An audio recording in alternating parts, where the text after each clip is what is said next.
I'm J. Jermaine Bay with a Lodian Moorish Pradium Ante Colorado. The acronym is AMPAC. I'm the Chief Judge of Consular Court.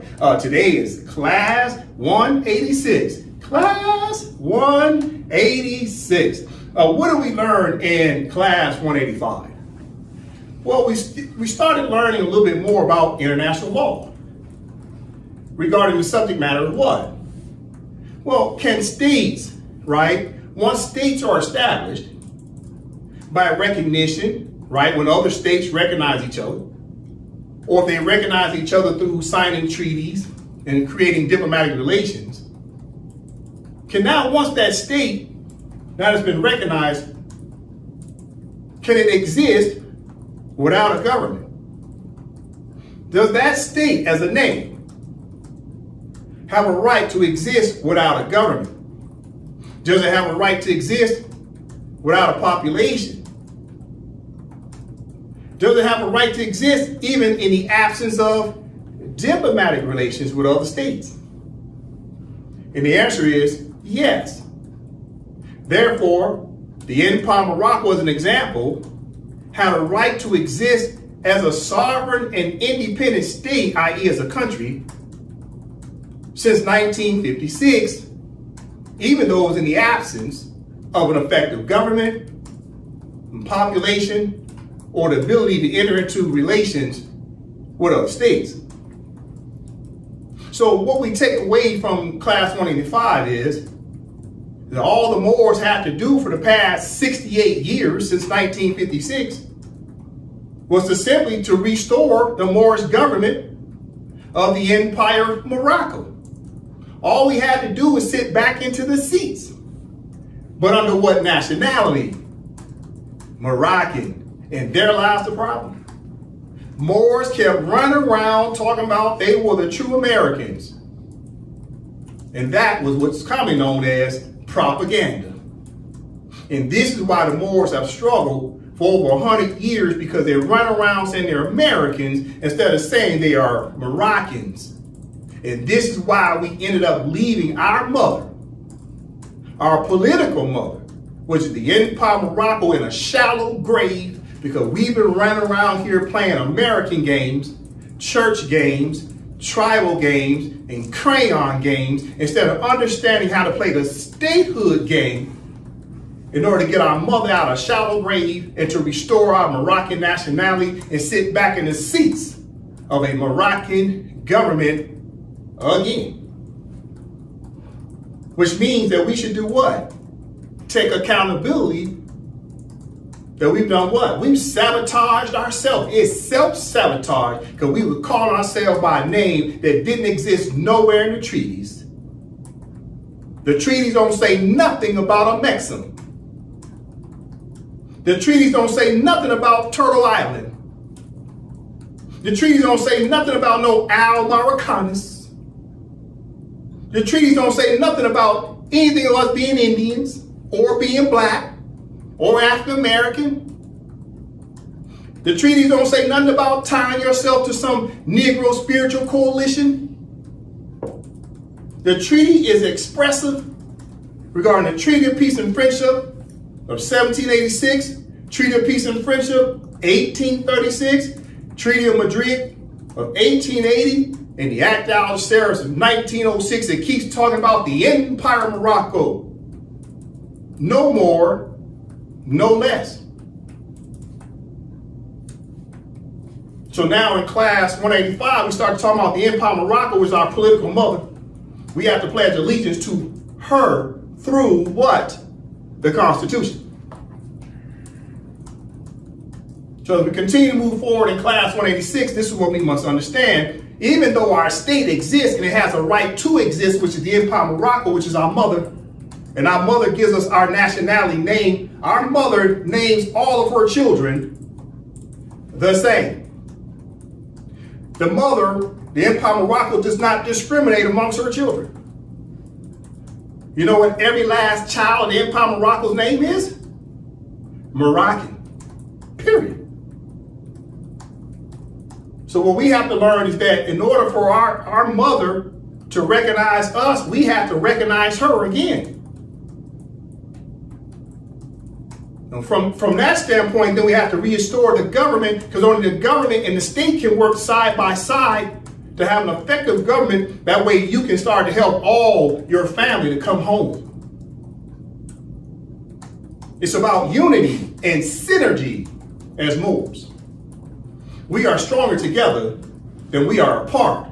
But the only way we're going to have strength and unity is to understand that we should be operating under one sovereign name called Moroccans, through our mother called the Empire of Morocco. Let's get into the class. Okay, as the Moors know, I always open up the Constitution. The Constitution is paramount. It is the first law the Moors have to recognize when they pledge their allegiance. It's about political type. Keep in mind, this cover page is 106 articles. Let's move on. All right. So as the Moors know, through the Constitution, now we start to pledge our allegiance to the Empire of Morocco through the Constitution. Right? So we have to restore an effective government. The Constitution recognizes the offices of the government. All right? So you got the office of Sultan, which will be head of state. That's in office for 7 years. Right? It's an elected position. Then you got the executive branch, right? You got the prime minister and the other governors who sit at a round table. You got the legislative branch with the speaker of the house and the other legislators which are only women. Then you got the judicial branch with all the judges, right? They sit at a round table. But as the Moors start to come home, right, they'll return to Morocco to pledge their allegiance to what? The Constitution of the Empire of Morocco. We'll start to work with them through the WRC Trusteeship Council to place them within an internal state. That's why it's round, it's an internal state, right? The internal state, now your governor and your legislator, at least one legislator and your governor will now have a seat in both the executive branch, and your governor will have a seat, right, in the Empire of Morocco as a governor, right? So you leave your internal state, you sit in a chair in the district with the other governors at a round table. Then your legislators, okay, where do the legislators come from? They come from the internal state, right? And then one legislator will sit at the round table with the other legislators. Then obviously you've got your judges, right? But all governors, all legislators, and all judges come from what?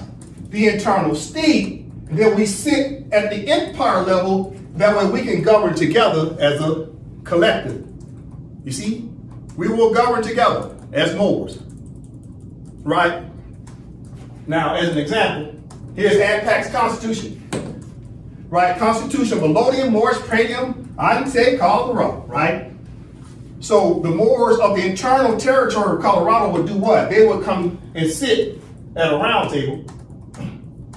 So if this was AMPAC, the acronym AMPAC would sit here as an internal state, but the governor and one legislator from AMPAC now sits right here. The governor will sit here at the round table, and the legislator from here, from AMPAC, will sit at the legislative branch. And that would happen in each of the territories, such as Alabama or California. The Moors from those territories would come and sit at a round table at the empire level. All right, makes sense? Let's move on. Okay, as the Moors know, in class 185, in other previous classes, we started to really take a deeper dive regarding the head state. We talked about continuity state versus succession state. We're starting to first understand what is continuity state, because we must understand what is the Empire of Morocco. The assumption or presumption is that we know that King Morocco exists, but what is its legal personality? And why is it even relevant? Well, in order for the King of Morocco even to be a part of a relevant conversation, first we have to study what? What is the Empire of Morocco? Basically, its legal personality in the enforcement of international law. So when you're enforcing international law, what should you really be focusing on? Your own political country. We as Moors have to study the Empire of Morocco. The only reason why we even talk about the King of Morocco is because for the past 68 years, since 1956, there's been a presumption or assumption that the King of Morocco took over for the empire. And so we'll continue to test that theory through what? Legal arguments. and not assumptions and not facts. We will support our legal arguments to first talk about our own dang own country, which is the Empire of Morocco. But by talking about the Empire of Morocco, you also end up talking about the King of Morocco just by default. It just is what it is. All right, so at the top it says two distinct legal personalities, right? So we're talking about what? States. These are two states. Up here it says, is the ancient Empire of Morocco a continuity state per international law? That's the question. Over here for the King of Morocco, it says, is the contemporary Kingdom of Morocco a succession state per international law? So what's the distinction already? Well, first distinction is what? These are two different states, Empire of Morocco versus King of Morocco. That's number one.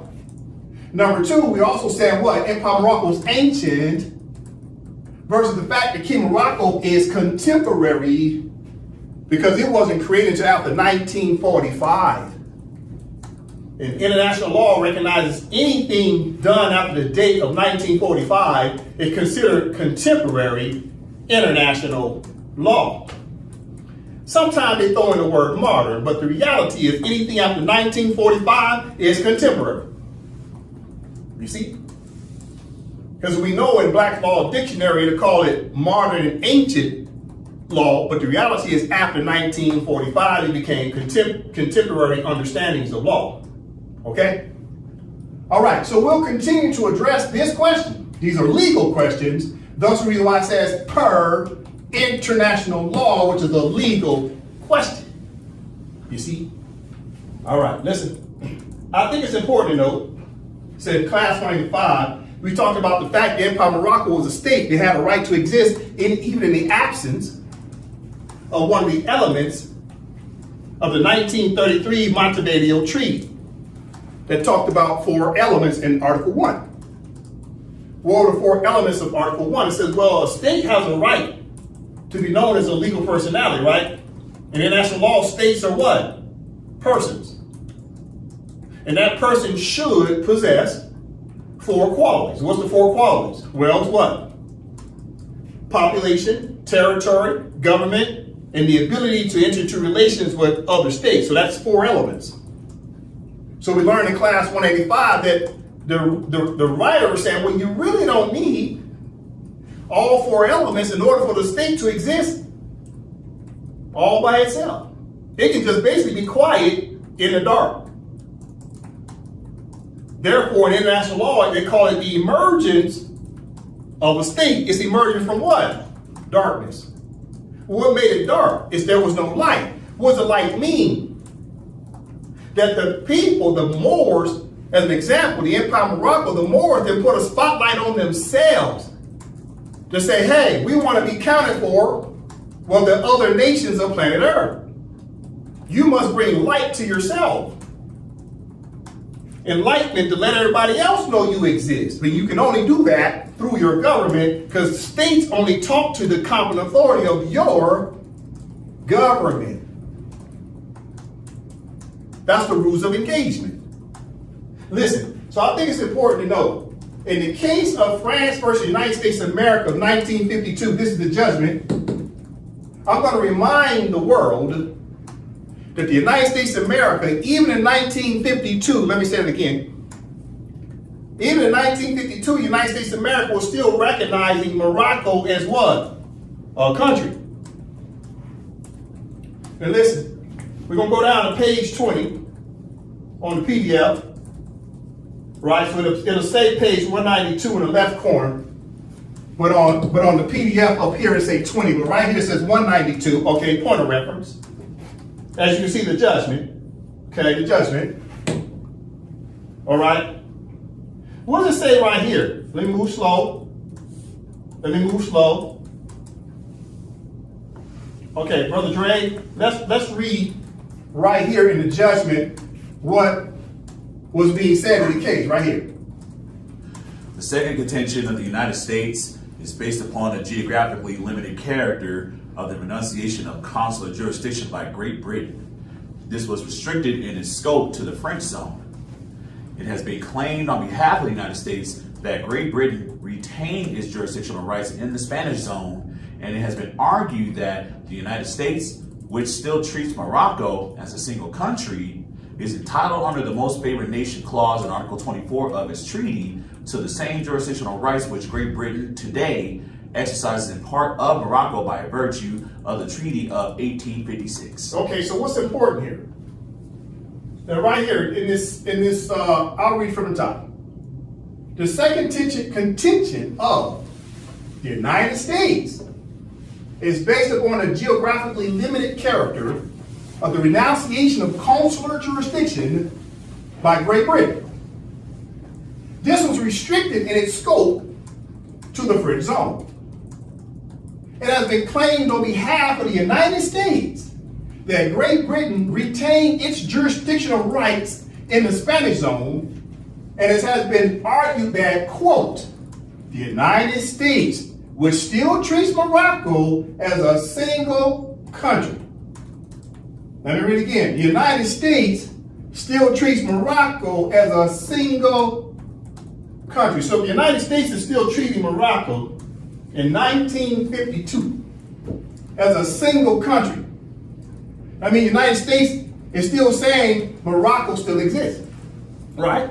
United States, let's go to it. United States is still what? It still treats Morocco. So what about it? They're in treaty relations with Morocco. But what's important here to know? You see how the United States of America is talking? They say single country. Who talks like that? Oh, we still recognize a single country. Let's underscore this word single. Why do they say single country instead of saying we still recognize it as what? A country. Why do they throw in the word single? You must understand that the empire of Morocco is broke down into two parts.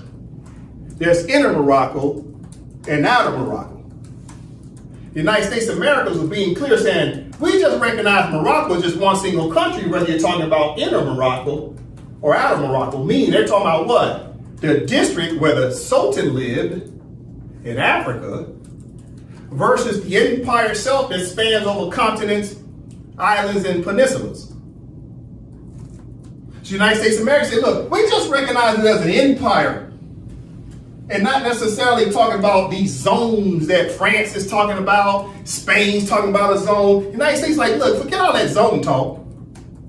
We just recognize Morocco as one whole entire country that's expansive. Then you say, okay, so you say the United States is recognizing still that it's an empire? Watch this. I'm going to type in the word empire into this judgment. Control F, type in the word E-M-P-I-R-E. And the word empire is mentioned in the judgment a minimum of 16 times. As a matter of fact, let's go to where it first says the word empire.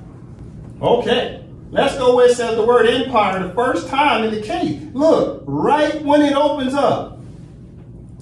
Right when it opens up, let's talk about it. This is important to understand. In 1952, the United States of America was still recognizing the Empire of Morocco. Know it from the top. The court, composed as above, delivers the following judgment. On October 28th of 1950, the charge d'affaires AI of France to the Netherlands filed in the registry on behalf of the government of the French Republic an application instituting proceedings before the court against the United States of America concerning the rights of nationals in the United States of America in Morocco. The application referred to the declarations by which the government of the United States of America and the French government accepted the compulsory jurisdiction of the court in accordance with Article 36, Paragraph 2 of the court statute. It also referred to the Economic Cooperation Agreement of June 28th of 1948 between the United States and France and to the Treaty for the Organization of the French Protectorate in the Sharifian Empire. Signed at Fez on March 30th of 1912 between France and the Sharifian Empire. It mentioned the Treaty of Peace and Friendship of September 16th of 1836 between the United States and the Sharifian Empire, as well as the General Act of the International Conference of Algeciras of April 7th of 1906. Okay, so right in the opening of the keys, it mentions United States of America was there, France was there, but France was acting as a representative on behalf of what? The Empire of Morocco. So it mentions the word empire 3 times. Look, right here. 1, right? 1, 2, 3. First paragraph. Not only does it mention the word empire 3 times, look who they tied the empire to. It says right here, Treaty of Peace and Friendship 1836 between the United States and the Sharifian Empire. Did it say kingdom? No. So you must understand, when you go through this judgment, it's only talking about the Empire of Morocco. Did you know you can search in this judgment and you won't find the word Kingdom of Morocco nowhere? It does not exist. You know why? Kingdom of Morocco didn't exist until 1956. This case came out in 1952. There was no Kingdom of Morocco in 1952. That's why they couldn't discuss something that did not exist. Therefore, the Kingdom of Morocco had no claim because it did not exist. Thus, the reason why they had to keep talking about the empire. Why did they keep talking about the empire? Because that's the name on what? The treaties. Don't they mention the Treaty of the Act downstairs? The Act, the General Act of International Act of April 7, 1906. That tells you about the Empire Act downstairs, not the kingdom. It tells you about the Treaty of Peace and Friendship of what? 1836. Even when France signed the 1912 Treaty of Fez, it was about what? 1912 was about what? The Sharifian Empire is always the empire, the empire, the empire, and not the kingdom. So don't let the United States of America fool you just because they've been at the ICJ hiding this from the citizens of the United States. It's about the empire. Okay, now I make that point that the United States of America still recognizes, let me go back, page 192, scrolling down. This is why the United States of America recognizes what? Read again from it right here, Nova. The United States, which still treats Morocco as a single country. One more time. The United States, which still treats Morocco as a single country. So what about Morocco? What about Morocco? Single what? Single what? Empire. You see? You see? This is 1952. And then in 1956, the conspiracies start to undermine the Empire of Morocco, and Mohammed V is over. They got Mohammed V through duress, duress and coercion to dissolve his own government. That way the Empire of Morocco couldn't speak for itself because it didn't have a sultan, Moorish government, or consular court after 1956. So for 68 years from 1956 to 2024, the Empire of Morocco as a country, as a single empire country, was absent of a voice. But in 2024, we reinstated the Empire of Morocco as a state by doing what? Enacting a constitution. The constitution set forth the offices. Then we put the Moors back in the office, but first we have to recognize them under what nationality? Moroccan. Americans can't sit in the chairs or seats of the Empire of Morocco. 2 separate nationalities, and Noble Ali tried to tell us this, and then he lost his life.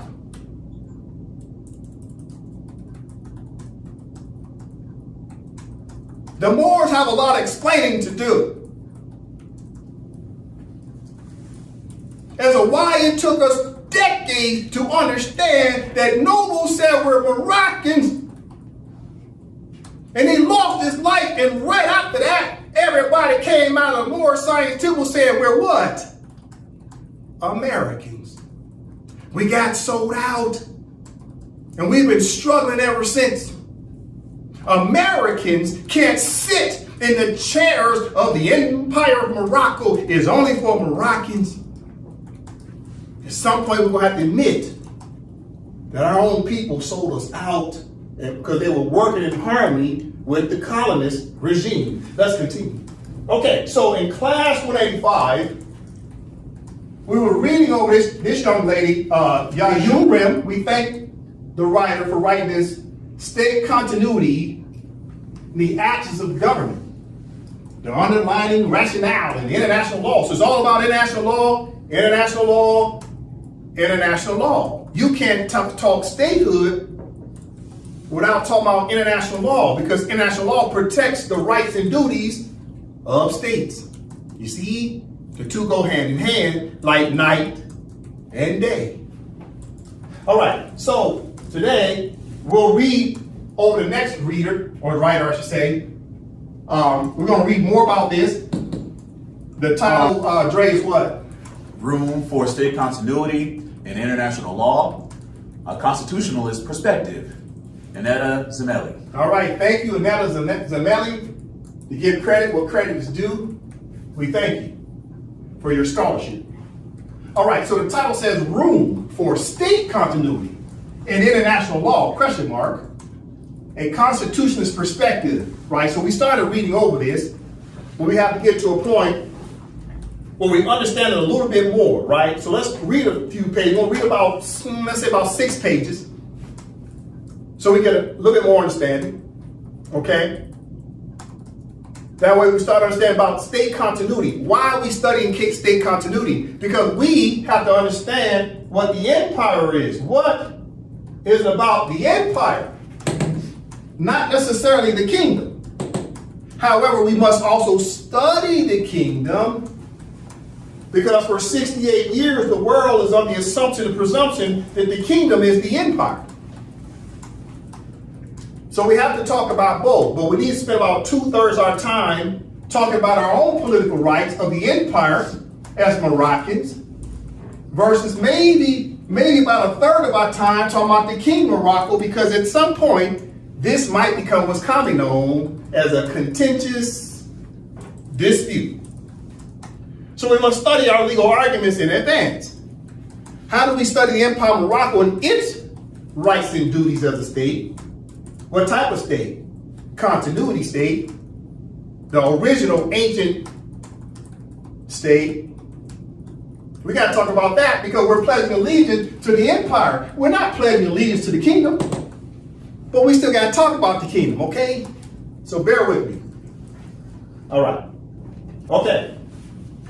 All right, so let's read about 6 pages. Obviously, I'll do some interpretations, but we're going to get through it. All right, so we thank the writer. Okay. Dre from the top. I am grateful to the editors for their idea and initiative to mark Professor Crawford's contribution to the discipline of international law in a book written by his former doctoral students. Crawford's analysis of the notions of state continuity and state succession was of particular importance for Estonia, Latvia, and Lithuania when following the demise of the USSR. They were formulating their claims to state continuity in view of the unlawful occupation of their territories by the Soviet Union since 1940. A book honoring James Crawford should carry an analysis of the notion of state continuity, which is therefore the purpose of this chapter. Overview of reasons for skepticism over distinction between state continuity and state succession.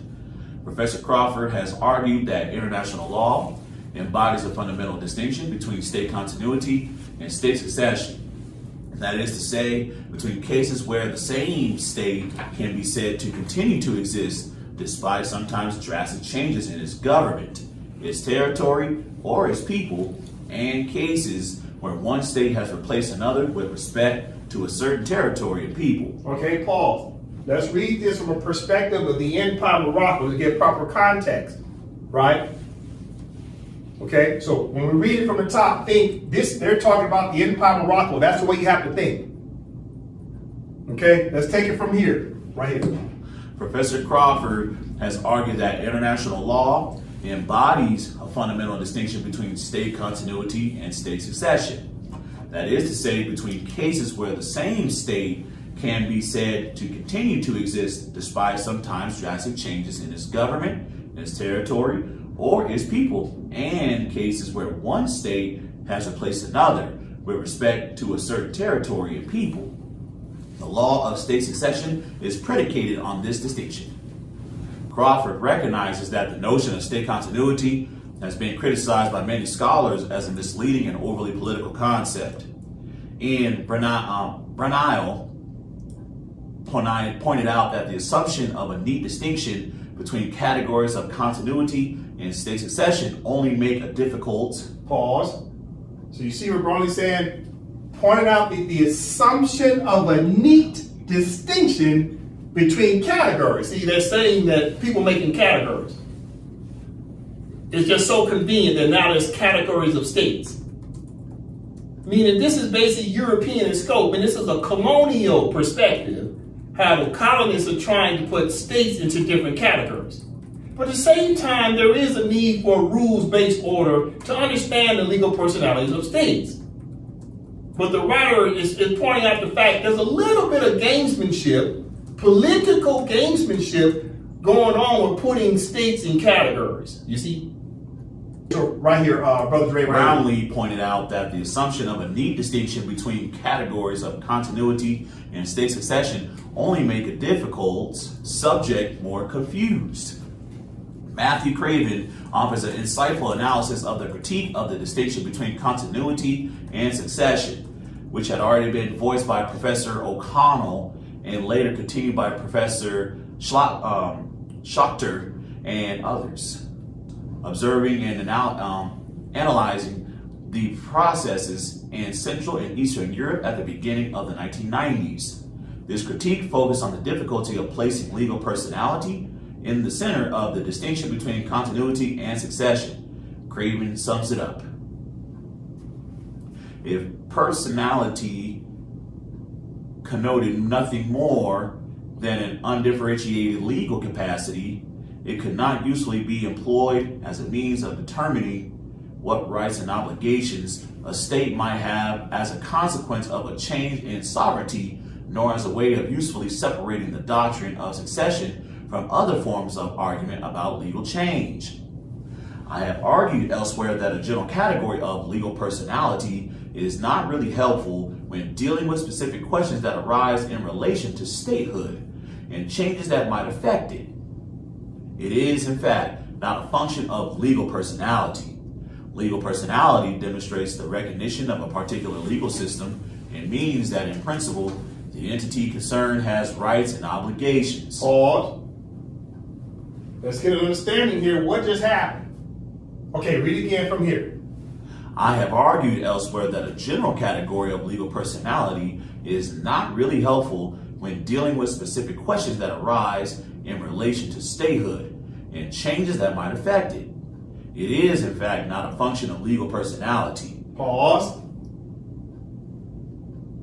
So what the writer's saying that states have a right to exist without putting them in a category. Things that are made of categories are political in character. But a state, nonetheless, such as the Empire of Morocco, falls under the definition of statehood. But when you start talking about politics, guess what politics created? Legal personality questions. Okay, so under legal personality came up with what? What's the categories that they started to put states under? Because state has a right to just exist without a legal personality. So they had to start putting together definitions of how they put states in categories, right?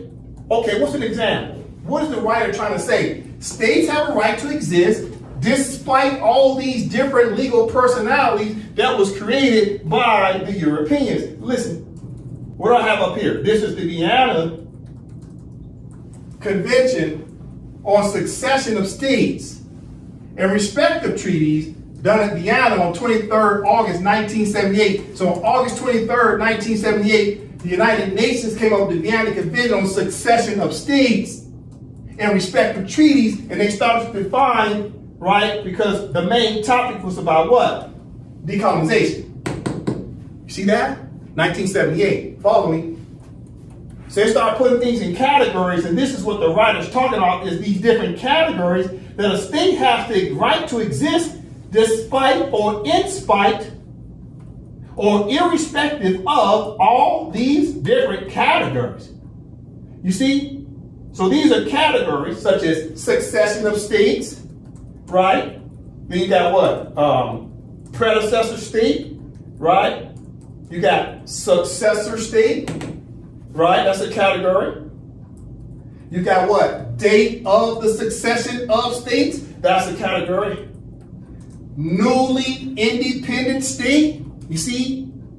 These are categories. But these categories do not have an effect on the word statehood, because statehood means the state had a right to exist without it being in a category. You see? So you have to understand that's the purpose of AMPAC study session. So we start to understand, what are we reading? What's the comprehension? What's the interpretation? So now when we read it from the top, now it'll be clearer to you. Watch. Brother Dre. I have argued elsewhere that a general category of legal personality is not really helpful when dealing with specific questions that arise in relation to statehood. It changes that might affect it. It is, in fact, not a function of legal personality. Legal personality demonstrates the recognition of a particular legal system and means that, in principle, the entity concerned has rights and obligations. Oh, so the legal personality has rights. Well, what about the legal personality? When you start with the word statehood, a single word, it says, what's the name of the state? For example, let's say Empire Morocco. It says, okay, now that we've identified the name of the state, now let's talk about these categories of what Empire Morocco is or is not. You see? That's what legal personality means. How do you put this particular country into a box of definition? But the writer is saying the state has the right to exist even without being defined. It's just a state. See how easy that is? This is what the Moors were lacking in. We didn't understand that we already have a state. We already have a country. We just had to sit in the seats and start to run our government. Listen, okay, brother, Dre, right here. It certainly does not point to differences that might distinguish one legal person from another in the sense of being useful for the purposes of separating cases of state succession and state continuity. This is the reason why Crawford proposed to distinguish between a general concept of legal personality and a specific concept of legal personality, whereby the latter characterizes a particular subject of law. Be that as it may, inquiry into the question of whether the state is the same state does not raise the question whether it is the same legal personality, because irrespective of whether it is new or old, the state as such has legal personality. Therefore, the search into the new or old personality should be approached differently. Pause. So therefore, the Empire of Morocco is old, and the Kingdom of Morocco is new. So this writer said, it doesn't matter whether the state is old, and it doesn't matter if the state is new. What matters is the state's going to be placed in some type of category depending on the rights and duties of the state. This is why the Kingdom of Morocco has been getting away with pretending like they represent Morocco, because the Moors did not speak for their own state to put our state in a category. We let the rest of the world put our state of the Empire of Morocco. Let's go back to it. Here's an example. What happened? We let the world categorize what the Empire of Morocco is or is not, because the Moors, such as the Moors of the Empire of Morocco, this is Sultan Kingdom Bay. And all the Moroccans, it was our obligation to define, to put our state into a legal personality, meaning put it into a category. And when we didn't do that, we allowed the Kingdom of Morocco to automatically, by default, be placed in a legal personality so it could be placed in a category. Whether that category was de jure, meaning of truth, or whether that category de facto, meaning of fact, but had not been what? Scrutinized based upon the legal question of what the Kingdom of Morocco is or is not. And no one questioned what the Empire of Morocco is or is not, because they was hoping it was going to become what? Extinct. Because guess who wasn't speaking up for it? The Moors themselves. Listen, this is important for the Moors to study. Right here, Brother Ray. Be that as it may, inquiry to the question of whether the state is the same state does not raise the question whether it is the same legal personality. Because irrespective of whether it is new or old, the state as such has legal personality. Therefore, the search into the new or old personality should be approached differently. According to Crawford, this essentially depends upon the view one takes of the role that international law plays concerning the creation of states. Legal personality is neither a solution to nor a problem for the questions of creation and change. For Crawford, the determination of identity and continuity is dependent on the basic criteria for statehood. A state may be said to continue as such so long as an identified polity exists with respect to a significant part of a given territory and people. Thus, Crawford clearly moved the debate from a legal personality paradigm, as understood by O'Connell, to an examination of the elements of statehood within the legal system. This fundamental shift entails ramifications and consequences which have not been fully explored. For example, the International Court of Justice, in its advisory opinion on accordance with international law of the Unilateral Declaration of Independence in respect of Kosovo, did not engage in a broader analysis of the issues relevant to the question whether or not an independent state had been created in compliance with the relevant international law criteria of statehood. For the purposes of this chapter, the practical follow-up to Crawford's theory of statehood will not be examined. The aim of this chapter is to develop further a few aspects related to his theory. I will adapt the thesis that the creation of states is not merely a matter of fact situated outside the realm of international law. Like Crawford, I take an opposite view, where decisions on statehood are taken within the international legal system. It should be possible to determine the changes affecting states and raising questions as to their continuity by reference to at least some rules of international law. That's very important. Pause right there. So the writer said, listen, yes, statehood exists, and yes, states have a right to exist without being classified. However, the writer said, well, clearly on planet Earth, we need to come up with some type of rules-based order to make sure it's what? Standardized. You have to define things. You have to define words. Right?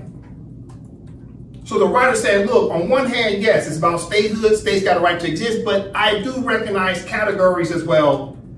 That way we can come up with a legal argument as to what a state is or is not, based upon its status of whether it's a country or an internal state, or whether it's the continuity state or a succession state. It is a successor state versus predecessor state. Is a newly independent state. Is it an extinct state? So these things have relevance. Okay, listen, from here.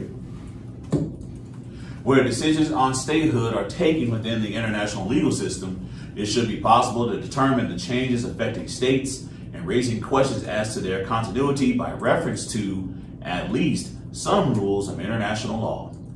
To put it differently, one could say that there has always been a certain tension between what could be called private law and public law approaches to changes affecting states. According to the first approach, it is important that there is a legal entity upholding, inheriting, or succeeding to the existing obligations, even if it is a different or new subject, since it is a legal certainty that matters.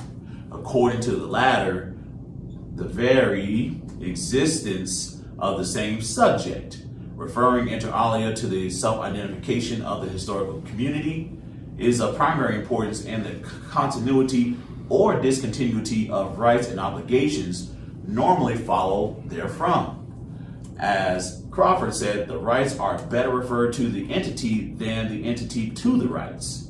Certainly, where no change has taken place, no difficulties as to legal certainty should arise, since it is presumed that the same state will continue the same international obligations, or at least, as in the case of the Baltic states, this will be a presumption on the basis of which to develop new legal obligations. For the purposes of this chapter, the relevance of what could be broadly defined as a private versus public law divide in conceptualizing state continuity in international law will be explored. I argue that Jane Crawford's view in The Creation of States appears to take a constitutionalist reading of the subject of the creation and disappearance of states. I would add that a constitutionalist reading sits more comfortably with the fact that rules such as the prohibition of the use of force and the right to self-determination may have an important impact on claims of statehood or state continuity or state succession, as seen, for example, during the decolonization process. Pause. Now do you see now the writer started now to start to make these separations? You see what they just did? How they color coordinated? Listen, right here again, Brother Dre, right here. I would add that a constitutionalist reading sits more comfortably with the fact that rules such as the prohibition of the use of force and the right to self-determination may have an important impact on claims of statehood or state continuity or state succession, as seen, for example, during the decolonization process. Pause. So the writer is starting to make a distinction between simply what is statehood. And what is statehood? That means the state just simply exists without it being placed in a category. But then categories were created, such as, for an example, state continuity versus state succession. You see that? Those are categories. But these categories cannot deny the right of the claim of the state itself. Because states are sovereign, and no one outside the state can technically tell a state what it is or what it is not. However, what happens? How can a state become a succession state if the original state, right here, Empire of Morocco, had to exist before this status of succession could even exist? Because succession means you're breaking away from the state. Let me give you an example and we'll continue to read. Listen, what do I have up here? Oh. Listen. This is commonly known as North America as a continent. Do you see this illustration I colored in?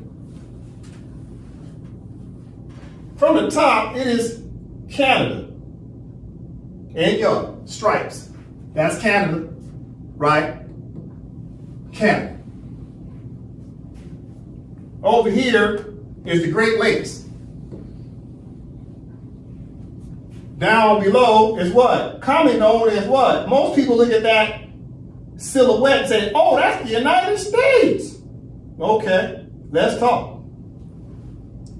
What if Mexico in green, right? Because Mexico ordinarily would have been down here below, right? Watch my screen. Bam. Mexico.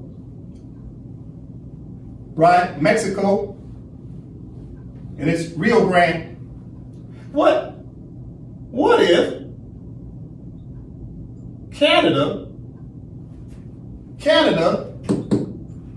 and Mexico down here got together as two countries and recognized Texas as a sovereign and independent state. And then Canada said, now that we recognize Texas as being basically the United States of America, and that all this outside here in green and yellow is no longer the United States of America. If Canada and Mexico got together and say, we're not going to recognize any of this territory, we're going to remove our recognition of the United States of America as a sovereign and independent state. However, Canada and Mexico say, but we're going to recognize the governor of Texas as the new president of the United States of America, and we're going to shrink it down and say this is the only United States of America, and the governor of Texas is now the president of the United States of America because Canada and Mexico say so. And the governor accepted the recognition, and now he's a sovereign and independent state. He can sign treaties with Canada and Mexico and say everybody in green here and yellow here are not Americans no more.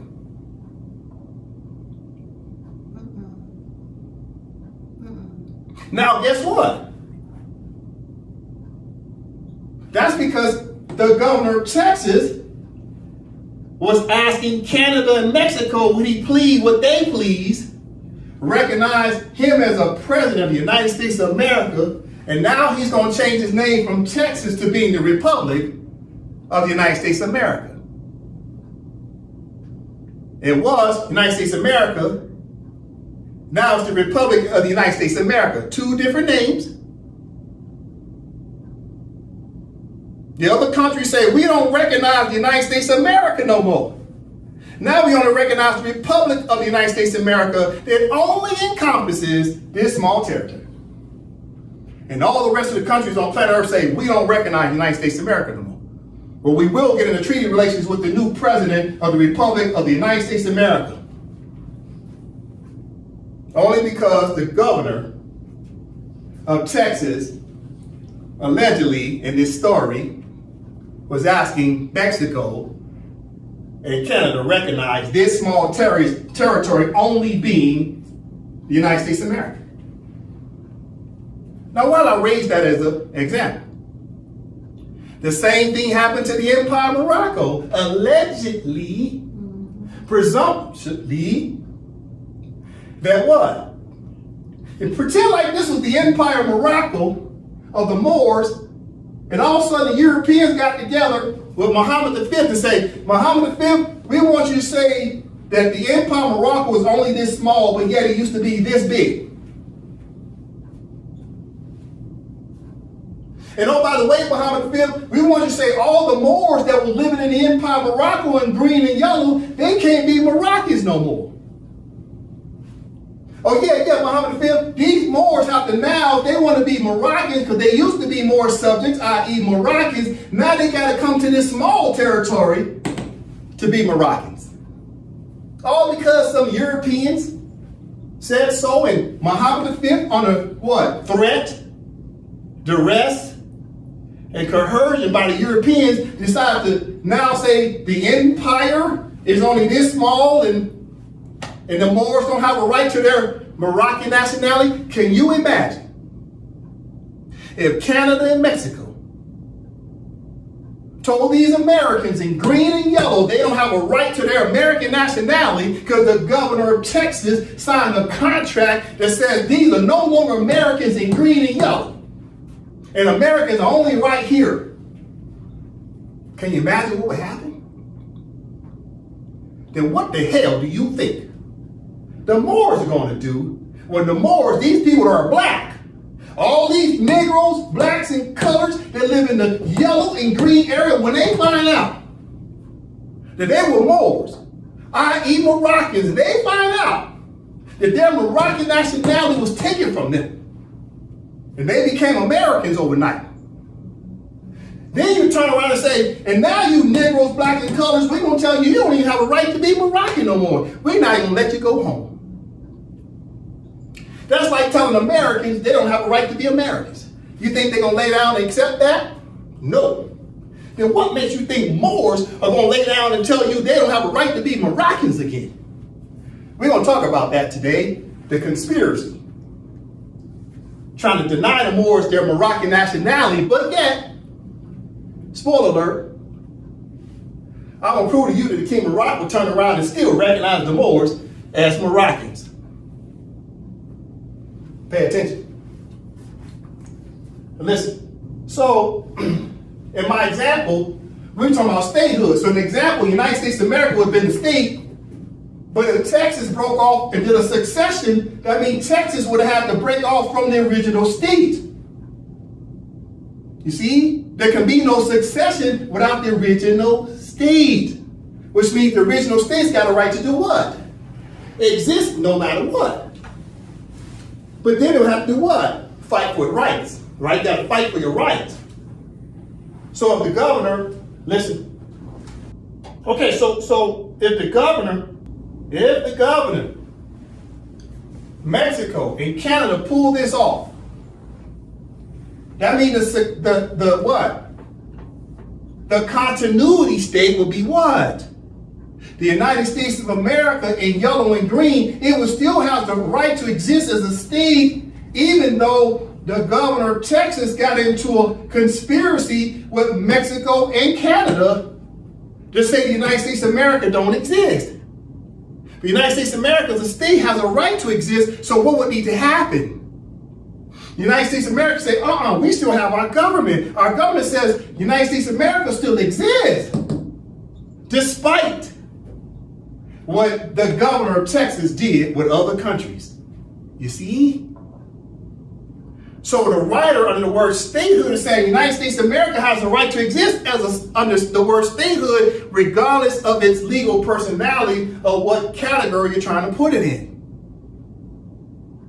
But then Texas now wants to be called the Republic of the United States of America, and they're trying to say they're the only Americans. Now, what happens? That becomes what? Succession.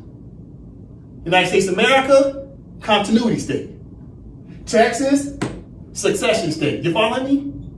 But there can be no succession state without the original state first. You see? So Texas is trying to basically steal some territory from the United States of America. You see? And then all of a sudden Europeans come in, such as Canada, moves down and says, yeah, everybody in yellow's been naturalized as Canadians. And Mexico said, yeah, everybody in green up here has been naturalized as Mexicans. And now all the Mexicans, all the Americans in green up here and yellow here, they're no longer Americans. Nobody's American in yellow and nobody's American in green. Because Canada say they're Canadians and Mexico said they're Mexicans. And they're doing all this with what? Opinion. You see? This is what happened to the empire. They tried to say the empire shrunk and now it's just the King of Morocco. But the Empire of Morocco has a right to exist as a state, regardless of what legal personality you put in. You see what I'm saying? Mm-hmm. This is all going to get exposed to the world of what the United States of America and the other Europeans did with the King of Morocco. More specifically, what they did to Muhammad V in 1953 under threat, duress, and coercion to exile him to the Corsica island of the Mediterranean Sea, trying to force him to dissolve the Empire of Morocco's government. And since he didn't go for it, they then exiled him, his wife, and children to the Madagascar island outside of South Africa. So from 1953 to 1956, they exiled him, trying to force him to dissolve the government of the Empire of Morocco. Because they knew they could not dissolve a state, but they could dissolve the voice of it, which was the Moroccan government. And now Muhammad V claiming it's just this small territory called the Kingdom of Morocco, when in reality it was the empire, such as the United States of America recognized in 1952 in the case of France versus the United States of America, that the empire is a single country and they didn't care nothing about them districts. They don't care nothing about inner Morocco, outer Morocco, or district. They said, no, it's just Empire Morocco. You see? More need to pay attention. This is what happened to the empire. They forced Muhammad V to proclaim that the empire had shrunk. Then the Europeans came in and said, yeah, all this is just Europe now. It's not a shared jurisdiction no more. It's just Europe, and it's just United States of America. That ain't true.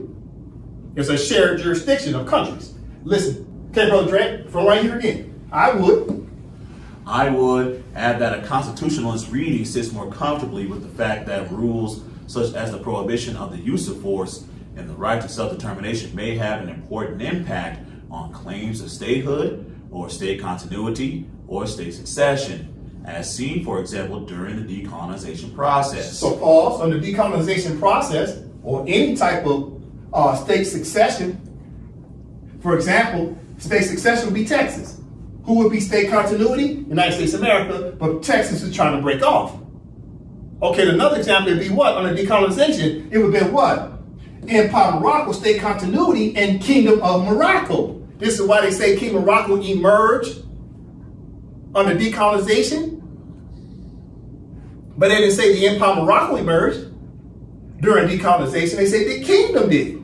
More specifically, they just kept saying Morocco did it. Oh, Morocco emerged. Morocco emerged. Morocco emerged. But which Morocco? Huh? That's the 4 elements of a contract. What are the 4 elements of a contract? What's the first element in contract law? The parties must be known. That's number 1. So they run around and keep saying, in Morocco, in Morocco, in Morocco. Okay, what part of Morocco? Is kingdom or empire?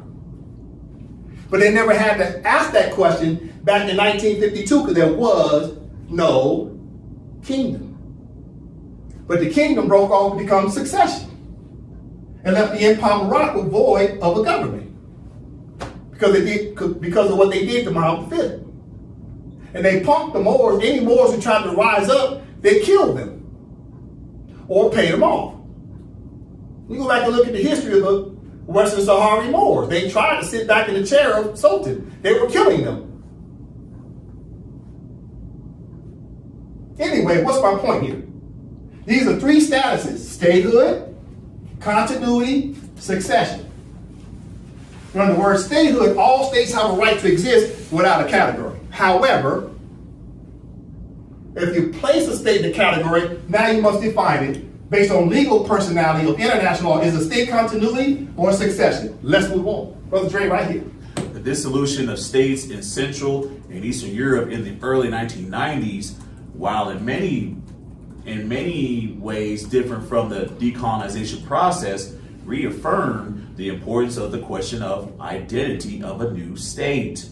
And not only in the case of the Baltic states, with the benefit of hindsight, in view of the manner in which new democracies in Central and Eastern Europe have been able to deal with the challenges that they faced following the political change, a proposition emerges that relevant traditions and a clear identity of a particular polity are extremely important for a more successful functioning of that polity as a state.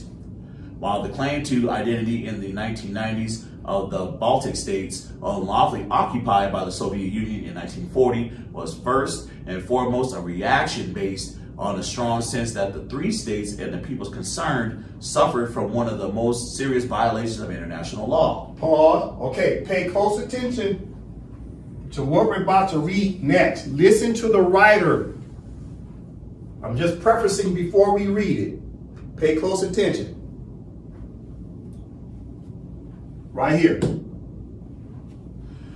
There was also another level of thinking which had to do with the need to go back to the origins. Pause. Read it again. There was also another level of thinking which had to do with the need to go back to the origins. Pause. Read it again. There was also another level of thinking which had to do with the need to go back to the origins. Go back to the origins or the original identity of the states. This explains the return to the preoccupation with constitutions and institutional settings within the states. Paul, so you're going back to the origins or the original identity of these states. Pause. Go back to the origin, or The original identity of these states. let's pause right there. So this was the notion put on the table. How about we just go back to the origin of states and keep this simple instead of talking about states have a right to break off from their mother state? Why am I underscoring that? Because the King of Morocco is a brand new legal personality called the what? Kingdom of Morocco. That's a new name. Broke off from its mother state, the original state. You see what I'm saying? You see what these legal scholars are saying? They was trying to simplify this thing. Listen, back to the top. Let's start right here.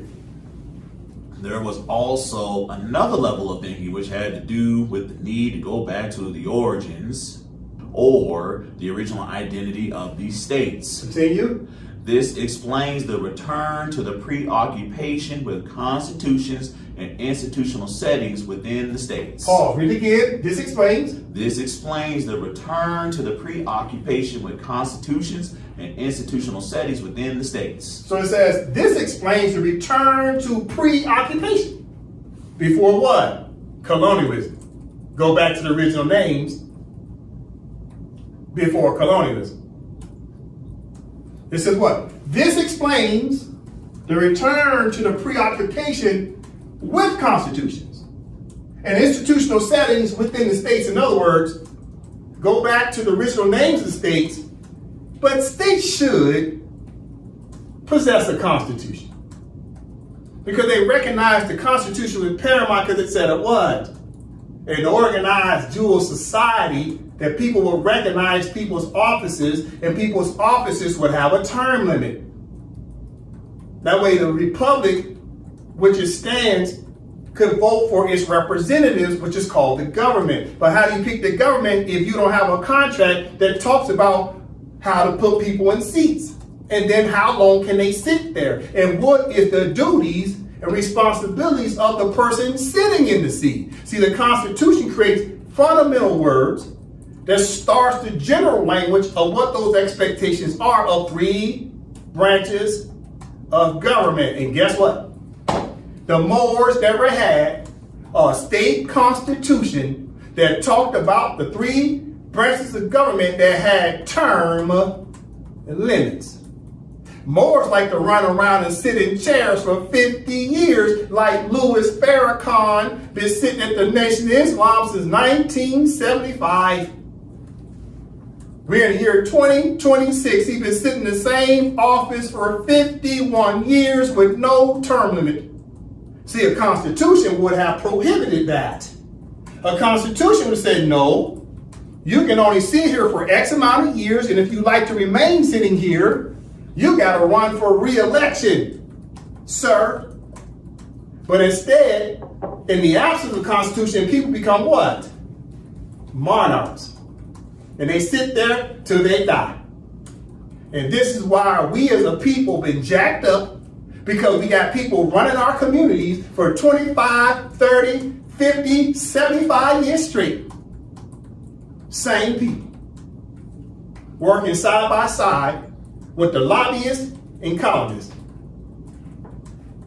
So the Constitution was important. They say go back to the times before colonialism, but yet states should have constitutions and institutions. You see that?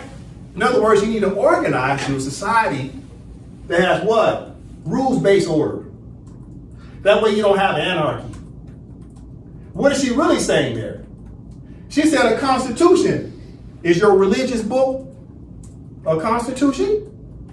No. You see what the writer's saying? The writer's saying, yeah, let's go back before colonialism and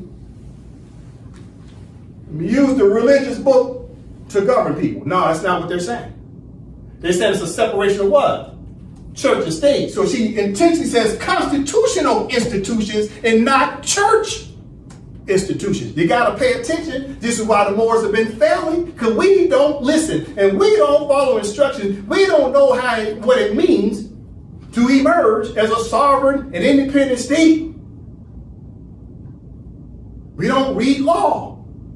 And we don't read a thesis of people who describe what law is and what law is not. We don't read this type of stuff. But the answer to the test is right there. We need a constitution for the state that points out their office, points out the leadership. But you know what's wrong with our people? We got a whole bunch of leaders and no leadership. That was the problem. Nobody wants to recognize a centralized or decentralized governing body that had jurisdiction over the rest of us. So everybody open up their own beauty salon. Everybody open up their own church. Everybody open up their own nonprofit organization, run around being a bunch of leaders, but there was no leadership. Brother Trey, right here. This explains the return to the preoccupation with constitutions and institutional settings within the states. The steps undertaken to reunite with the historical origins of these states have proved to be the strength of the modern Baltic states as compared, perhaps, with the state building processes in the neighboring countries. Apart from the example of the Baltic states, all the cases of continuity or succession claims in Central and Eastern Europe are valuable examples for studying whether identity issues are important or not in the context of such claims. There is clearly a basis for suggesting that in situations which, like the decolonization processes or the Baltic cases, derive from unlawfulness or injustice in international law, questions of identity are highly pertinent. It cannot be said that they lose their relevance in other more classical situations of state succession. In fact, the reunification of Germany and the creation of new states in the territory of the former Yugoslavia underline the importance of identity, which was both a motivating factor and the basis of often serious disputes. Why is there a difference in the appreciation of the importance of the identity question in scholarly writings on state succession and state continuity? What is the possible ideological or theoretical divide? Private law reading of state continuity. The wisdom and practicability of distinguishing between state continuity and state succession was strongly criticized in the 1960s by O'Connell, who complained that legal doctrine on succession had been derailed by the predominance of Hegelian conceptions of the state, which from the time of Blanchelli onwards had placed the issue of identity at the forefront. In O'Connell's view, the question should be whether existing obligations survive the change, and he considered that the nature and degree of change should be examined with the view to preserving obligations. Pause. We're talking state continuity right here. Read again. In O'Connell's view, the question should be whether existing obligations survive the change, and he considered that the nature and degree of change should be examined with the view to preserving obligations. Pause. Listen. Remember now, what are we talking about? Let's go back. Let's get proper context and concept. What are we talking about? We're talking about the two distinct legal personalities between the Empire of Morocco, the ancient state, and the distinction between the Kingdom of Morocco, the contemporary state. We're talking continuity state versus succession state. Remember that we're talking about these two legal personalities while we're reading this thesis. Okay? But what's important to know? Listen, look at what the writer's pointing out. He said, in O'Connell's view, the question should be whether existing obligations survive the change. What change? Is there the change in what? The statehood status of the state. What actually changed with the state? Did its territory change? Did its population change? Did its government change? Did its ability to enter into relations with other states change? What changed? Listen again. O'Connell view the question should be whether existing obligations survive the change. Did obligations survive the change? So when the King of Morocco made a so-called change, did the rights and obligations survive? What? Did the rights and obligations survive of what? Our Moorish treaties. Because our Moorish treaties is about Moors and the Sultan. Our Moorish treaties is about collecting taxes, etc. Our Moorish treaties is about consular courts. Our Moorish treaties is about what? Allowing Moors to choose between the entire submission to the laws of the Empire of Morocco's government according to Treaty of Madrid, Article 15, paragraph 1. Listen. So my question to King Morocco and any other country on planet Earth, did the obligations survive the change of the obligations that protected the Moors' human rights and treaty rights? By someone called himself Kingdom of Morocco, did the obligations survive the change? That's a legal question. Okay, then how do you now determine whether something changed or not? Well, you go back and read what? The contract of the treaties. Okay, you say, King Morocco, did you make sure everything survived when you so-called presumed that you took over for the empire? Did everything change? Did anything change?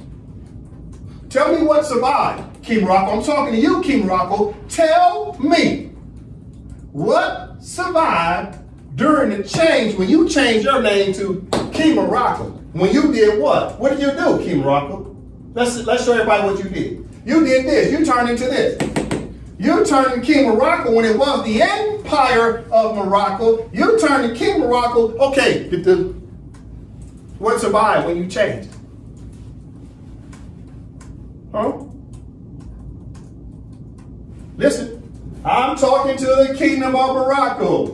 What survived when you changed your name, King Morocco, and you broke off? Did you look out for the Moors?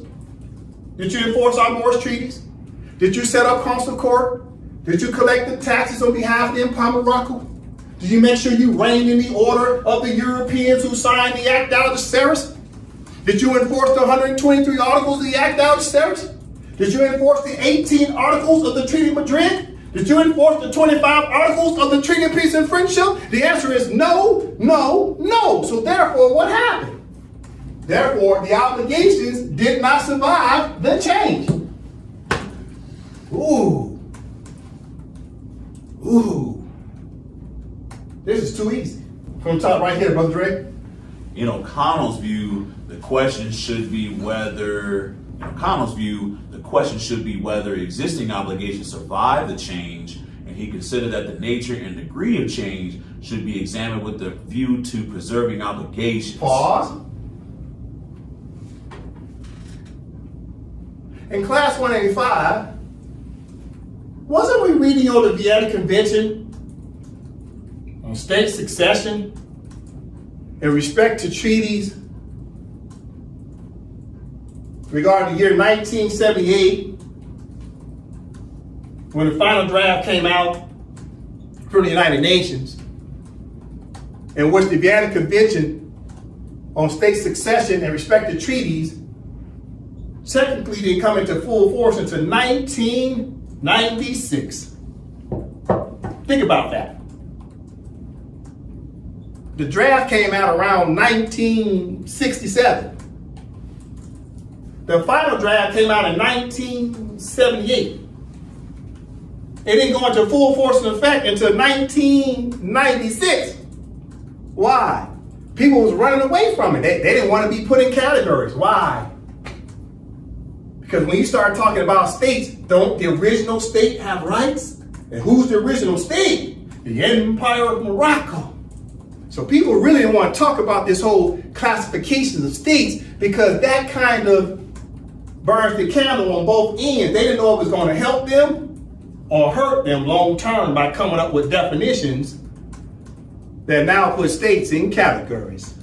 You see what's happening? This is all because of the Moors. Remember that. They're trying to hide your Moorish history of the Empire of Morocco as a state that already had the right to exist. Okay, listen. let's, as a recap from class 185, right? We talked about the title. Brother Drake, what's the title?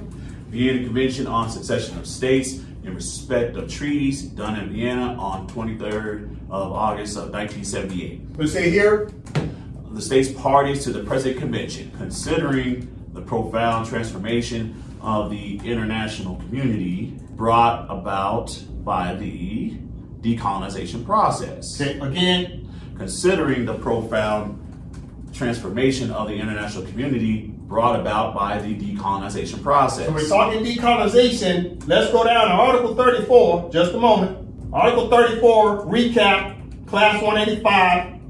Okay, what do we learn about states regarding something that's radical or incompatible as it relates to treaties? Okay, Brother Drake, from the top, Article 34, what does it say? Article 34, succession of states in cases of separation of parts of a state. 1. When a part or parts of the territory of a state separate to form one or more states, whether or not the predecessor state continues to exist.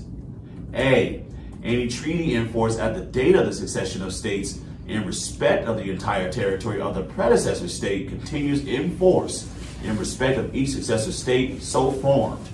B. Any treaty in force at the date of the succession of states in respect only of that part of the territory of the predecessor state which has become a successor state continues in force in respect of that successor state alone. All right, so part 1, section 1 says this about tying yourself to treaty obligations, right? But then part 2 says, but you might not be able to be a part of these treaties if you do something to change the true purpose and intent of the treaty.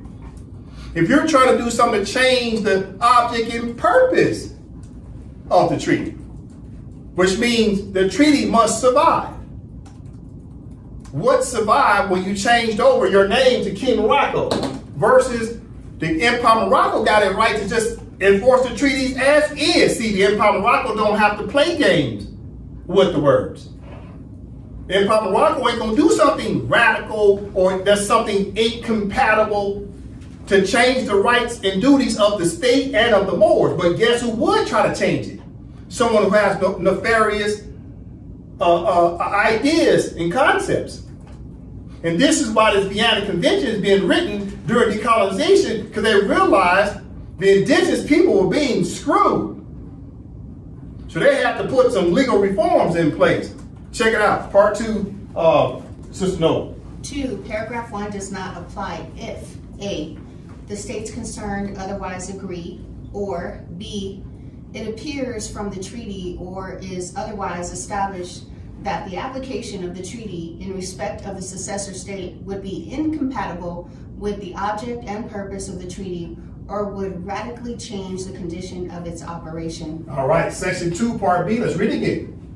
B, it appears from the treaty or is otherwise established that the application of the treaty in respect of the successor state would be incompatible with the object and purpose of the treaty or would radically change the conditions for its operation. All right, so part B says as follows.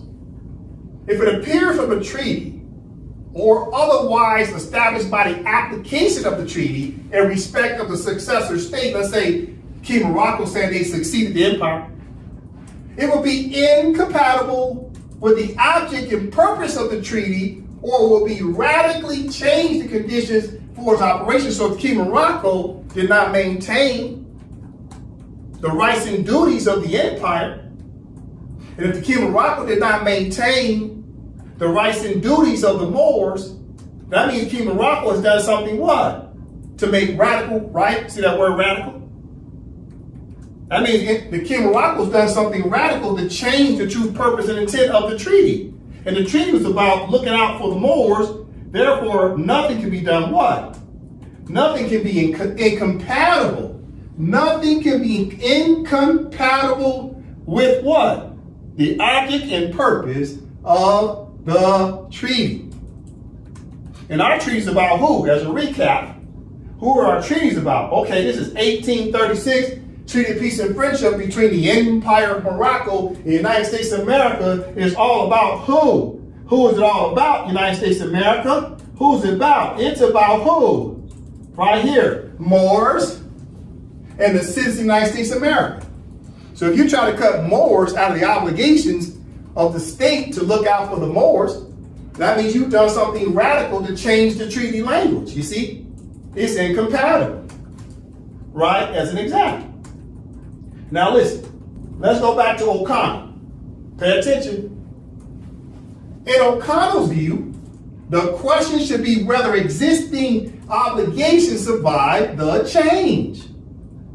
So the existing obligations for Morocco as a state to look out for Moors.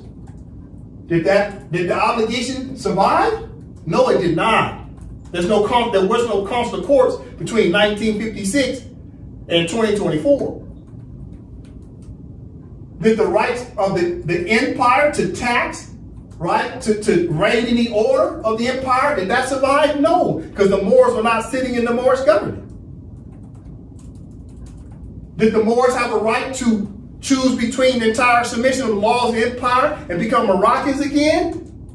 No, because they gutted the empire to make sure the empire didn't have a government for the Moors to go pledge allegiance to.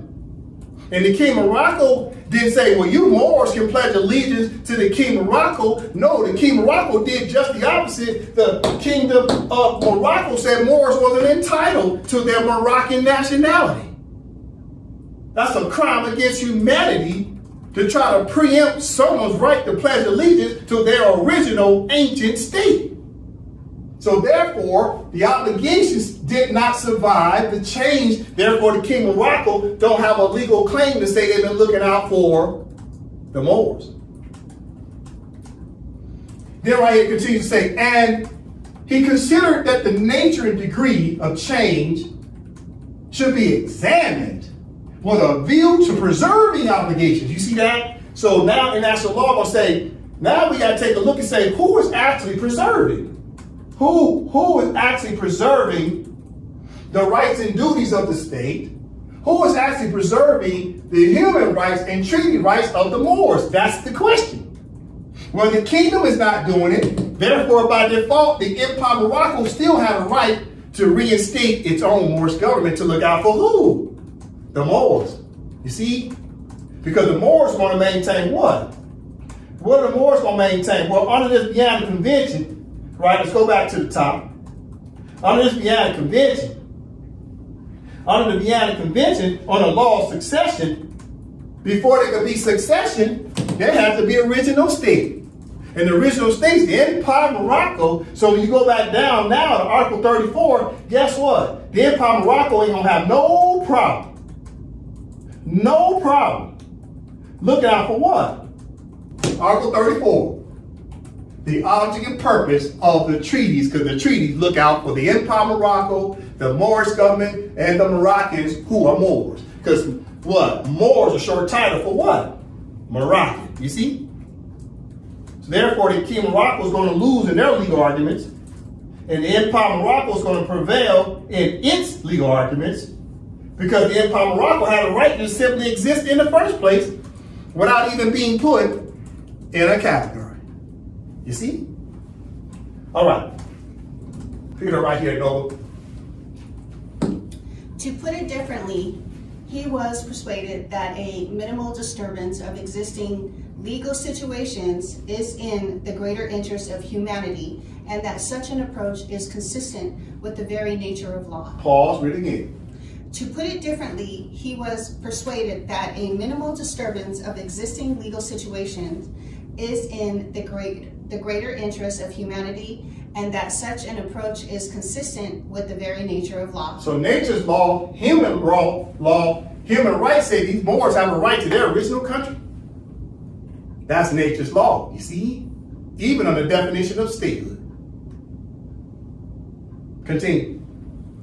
Legal continuity thus preceded sovereignty, and sovereignty could only thus mean a competence or right of decision in relation to the array of legal relations that were already in place. So rights are just already in place. The rights were already in place for who is the question. who was the rights in place for already? It was already in place for who? The Empire of Morocco, because that's the original ancient state before colonialism. You see that? It's already in place. All the Moors had to do is just enforce their rights through their own country. But you know what was not in place? It was the King of Morocco, who's brand new since 1956. They're the ones who had the uphill battle to become an established new state, especially since they were breaking away from the empire. You see? They're the ones who had the uphill battle. They have to establish themselves, whereas the Empire of Morocco was already established. Therefore, the Empire of Morocco already had rights. It doesn't have to tell people what its rights are. It already had it. It's not establishing new rights. It's enforcing its existing rights. And why do we know that? Because we're too busy playing what? Church games, tribal games, crayon games, instead of mastering the statehood game. That's the problem with our people. We don't study law. What type of law? International law. Let's continue. One can indeed agree with O'Connell that secession does not take place in a legal vacuum, and that a proper legal system certainly contains guidance as to the nature of change and the consequences. For the purposes of international law as a system, O'Connell's view have a considerable importance. It has to be noted, however, that O'Connell only refers to legal relations that are in place and not the rules or criteria that may determine the subject of these relations. It has to be observed further that the criticism that O'Connell addresses to the central role given to liberty and sovereignty of states in international law follows the traditional critique mounted earlier in the British international law scholarship of Hirsch, Lochterpack, and James Brierley. Pause. All right, thank you. So let's end the reading there for this particular thesis, right? But before we leave this document, I think it's worthy to read this last sentence again. I'll read it as follows. It says O'Connell's conviction as follows. Legal continuity, meaning the original state, thus preceded sovereignty. And sovereignty could only thus mean incompetence of right of decision in relations to an array of legal relations that were already in place. The Moorish rights were already in place as a state. And then on top of that, the United States of America turned around in 1880 and said under Article 15 of the Treaty of Madrid that the Moors have a right to pledge their allegiance to the Empire of Morocco whenever they wanted. Then the United States of America turned around and signed the what? The Act Algeciras in 1906, which put the Moors back into the Moorish government again, along with the Sultan of the Empire. See right here, Empire. About the Empire, you go back down to Articles 1 and 2. It's about what? Moors. The Moors and the Sultan. So the United States of America and other European countries recognize the fact that it's all about the Sultan and it's all about the Moorish government regarding what? Let's go back now up to the preamble that says what? It's all about the triple principle of the preamble. No, let's read the preamble again from the top. I'm listening.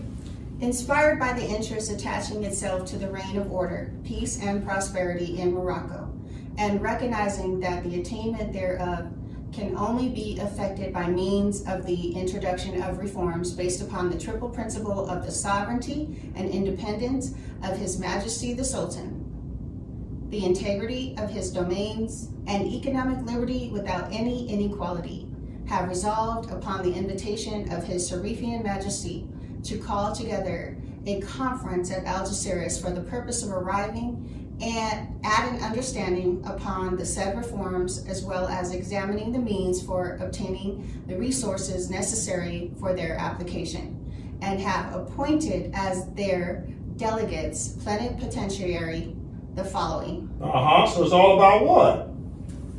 It's about sovereignty, the sovereignty and independence. And it's about integrity of domains. It is about economic liberty on behalf of who? Both the Sultan, who sits as head of state of what country? The Empire of Morocco. Let's take a look at it. It's all about the Empire of Morocco, the office of the Sultan, who at this time is Kingdom Bey. All right, who's the Sultan of Empire of Morocco? Kingdom Bey, and there's the flag. That's what it's all about, the triple principle. You see? Now we're reinforcing the sovereignty and independence of Empire of Morocco on behalf of His Majesty, who's head of state. Just like in the King of Morocco, Mohammed VI sits there as head of state on behalf of the King of Morocco to enforce the rights and duties of his state called the Kingdom of Morocco. You see? Listen. Now, when we go back to the Vienna Convention, it's very important what I'm about to say next. You got to pay attention, boys. Pay attention to what I'm about to say next. In the Vienna Convention on the Succession of States in respect to treaties of 1978, we're talking succession versus continuity, right? So the Empire of Morocco is about continuity state, whereas the kingdom is about succession of the state. They broke away like the example of Texas breaking away. Okay, listen. So in this Vienna Convention, they came out in 1978. Let's find out what happened with the history. Why? Listen to me, boys. Please listen to me, because we're talking what? What is this Vienna Convention about? It's about what? Look, Morris. It's about decolonization. Anytime the word decolonization comes up, the Europeans start panicking about the Moors. They don't want the Moors to learn about international law and the rights and duties of their Empire of Morocco state. Okay, listen. What happened when this was being drafted? Let's figure out what happened. What was the purpose and intent of this convention? Okay, so I went to Deep Sea. I said, let me look up some general information, because this is not scholarship. This is just looking up general information. Okay, this is not scholarship. But it's good information as a basis just to kind of start, and then from there you're supposed to do research and get into scholarly work. Okay, this is Deep Sea. Okay, Nova, this is what I typed in. Then we're gonna read what Deep Sea presented as its opinion. Okay. But it starts to talk about also tying to some things that's actual written law. Okay? All right, from the top. Okay. Does the Kingdom of Morocco have any state statutes or foreign policies or mechanisms which extend due process to, in quote, subject of Morocco, who seek to choose between the entire submission to the laws of the empire in accordance with Article 15, Paragraph 1 of the Madrid Convention of July 3rd of 1880? Okay, so what's this question about? Well, the writer in the thesis says, did the King of Morocco, when they made a change, did things survive the change? For example, did the Treaty of Madrid, Article 15, Paragraph 1 survive the change? When the King of Morocco called itself King of Morocco in 1956, did this survive? Did the treaty language survive? That's the question. Because the treaty language gave the Moors a right to do what? Choose between the entire submission to the laws of the empire. Stay right there. I got you. Let's listen. Okay. This is the Treaty of Madrid of July 3rd, 1880. Article 15. And we're going to read paragraph 1. Note from the top. Right of protection in Morocco, July 3rd of 1880, Article 15.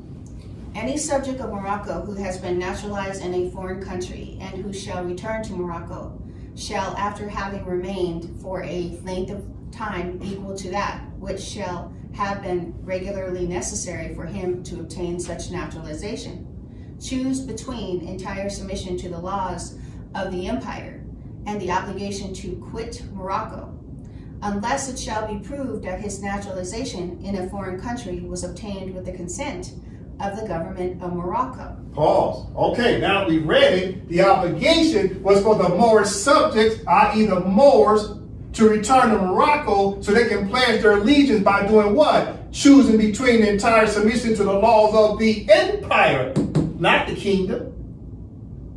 You see? So I asked Deep Sea, did the King of Morocco help the Moors to now be able to perform this due diligence and obligation for Moors to pledge allegiance to be what again? Moroccans. To be Moroccans. Listen, let's ask the question again from the top note.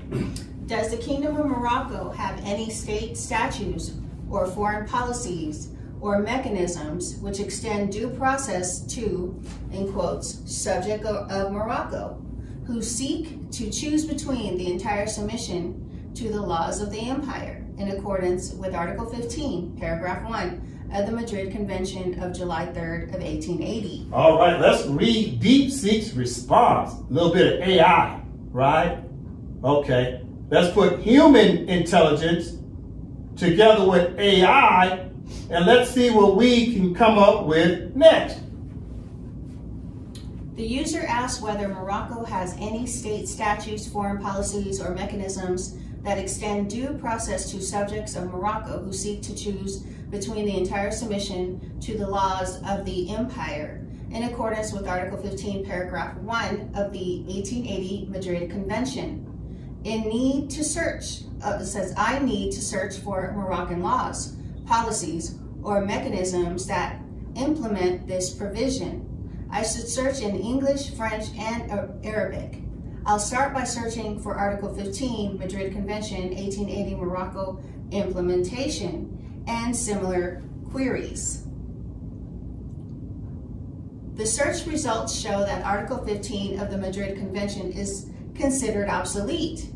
The user likely wants to know if Morocco has any laws or policies that implement this article. I need to search for Moroccan laws regarding naturalized citizens returning to Morocco.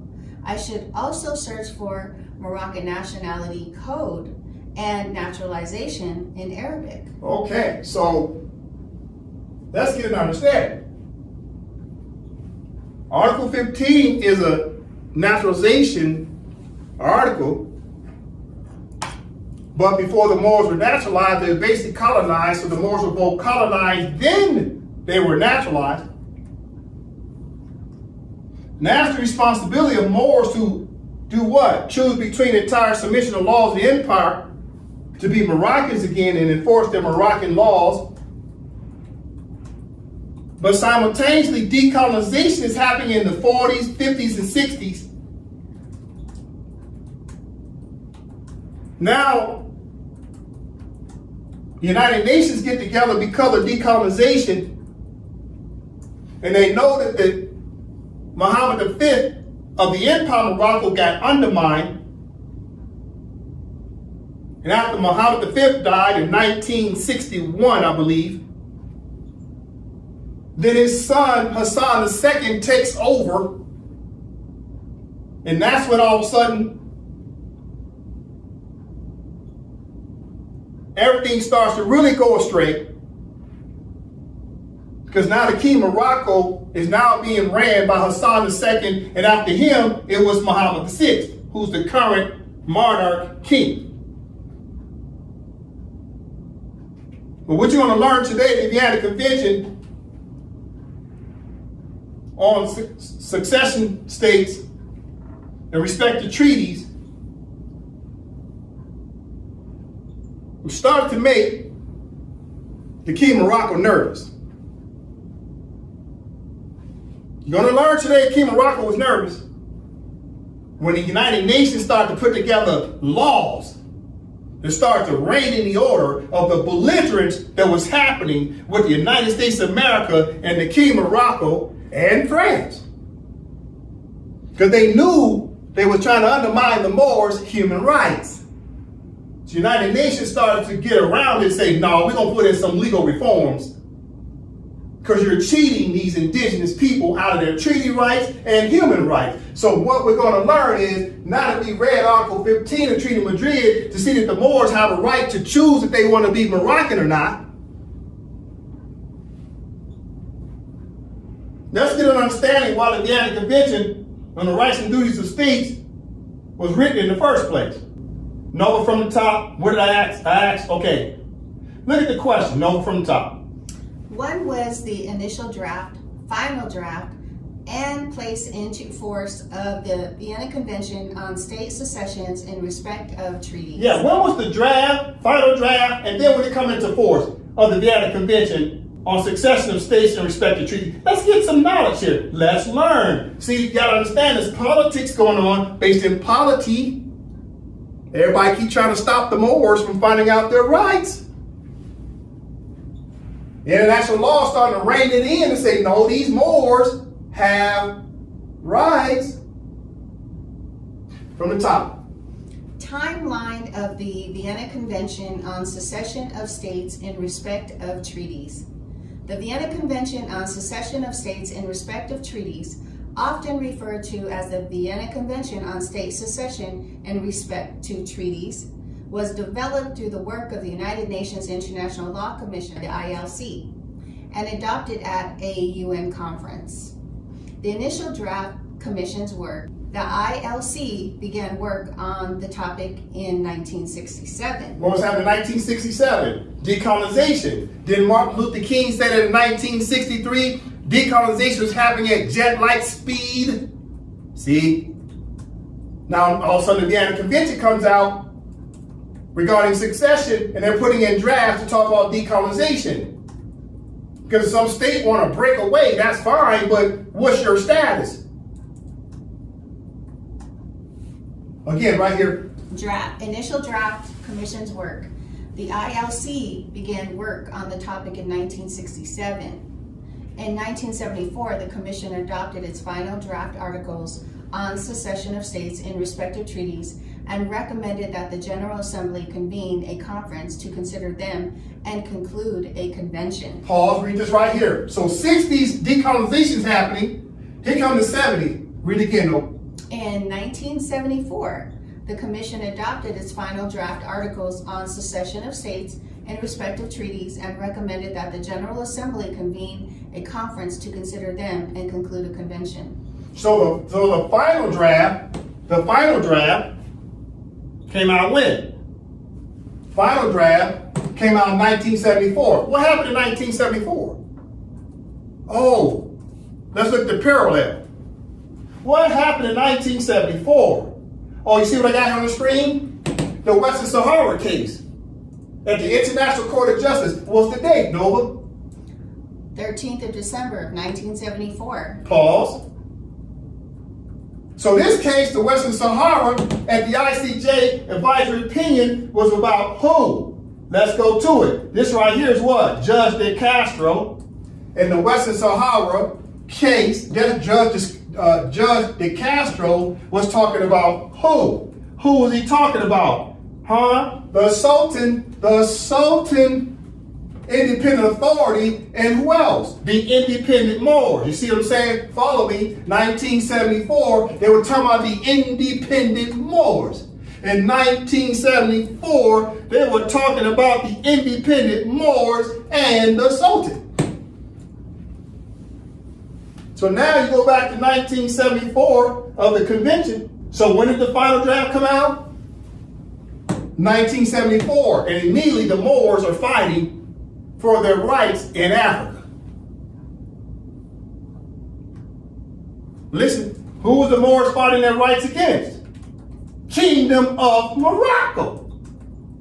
Because Kingdom of Morocco was trying to annex the Moors' territory in the Western Sahara. Okay, go right here. The General Assembly decided to hold a UN conference on secession of states in respect of treaties at Vienna.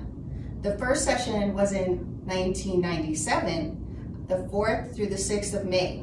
But due to controversial issues, a second session was held in 1978, the 31st of July through the 23rd of August. Yep. Then The 1978 Vienna Convention was formally done at Vienna on the 23rd of August of 1978. Okay. So 1978, the Vienna Convention is formally finished. But what happened 3 years prior to that? The Moors were fighting in 1975 at the ICJ against the Kingdom of Morocco.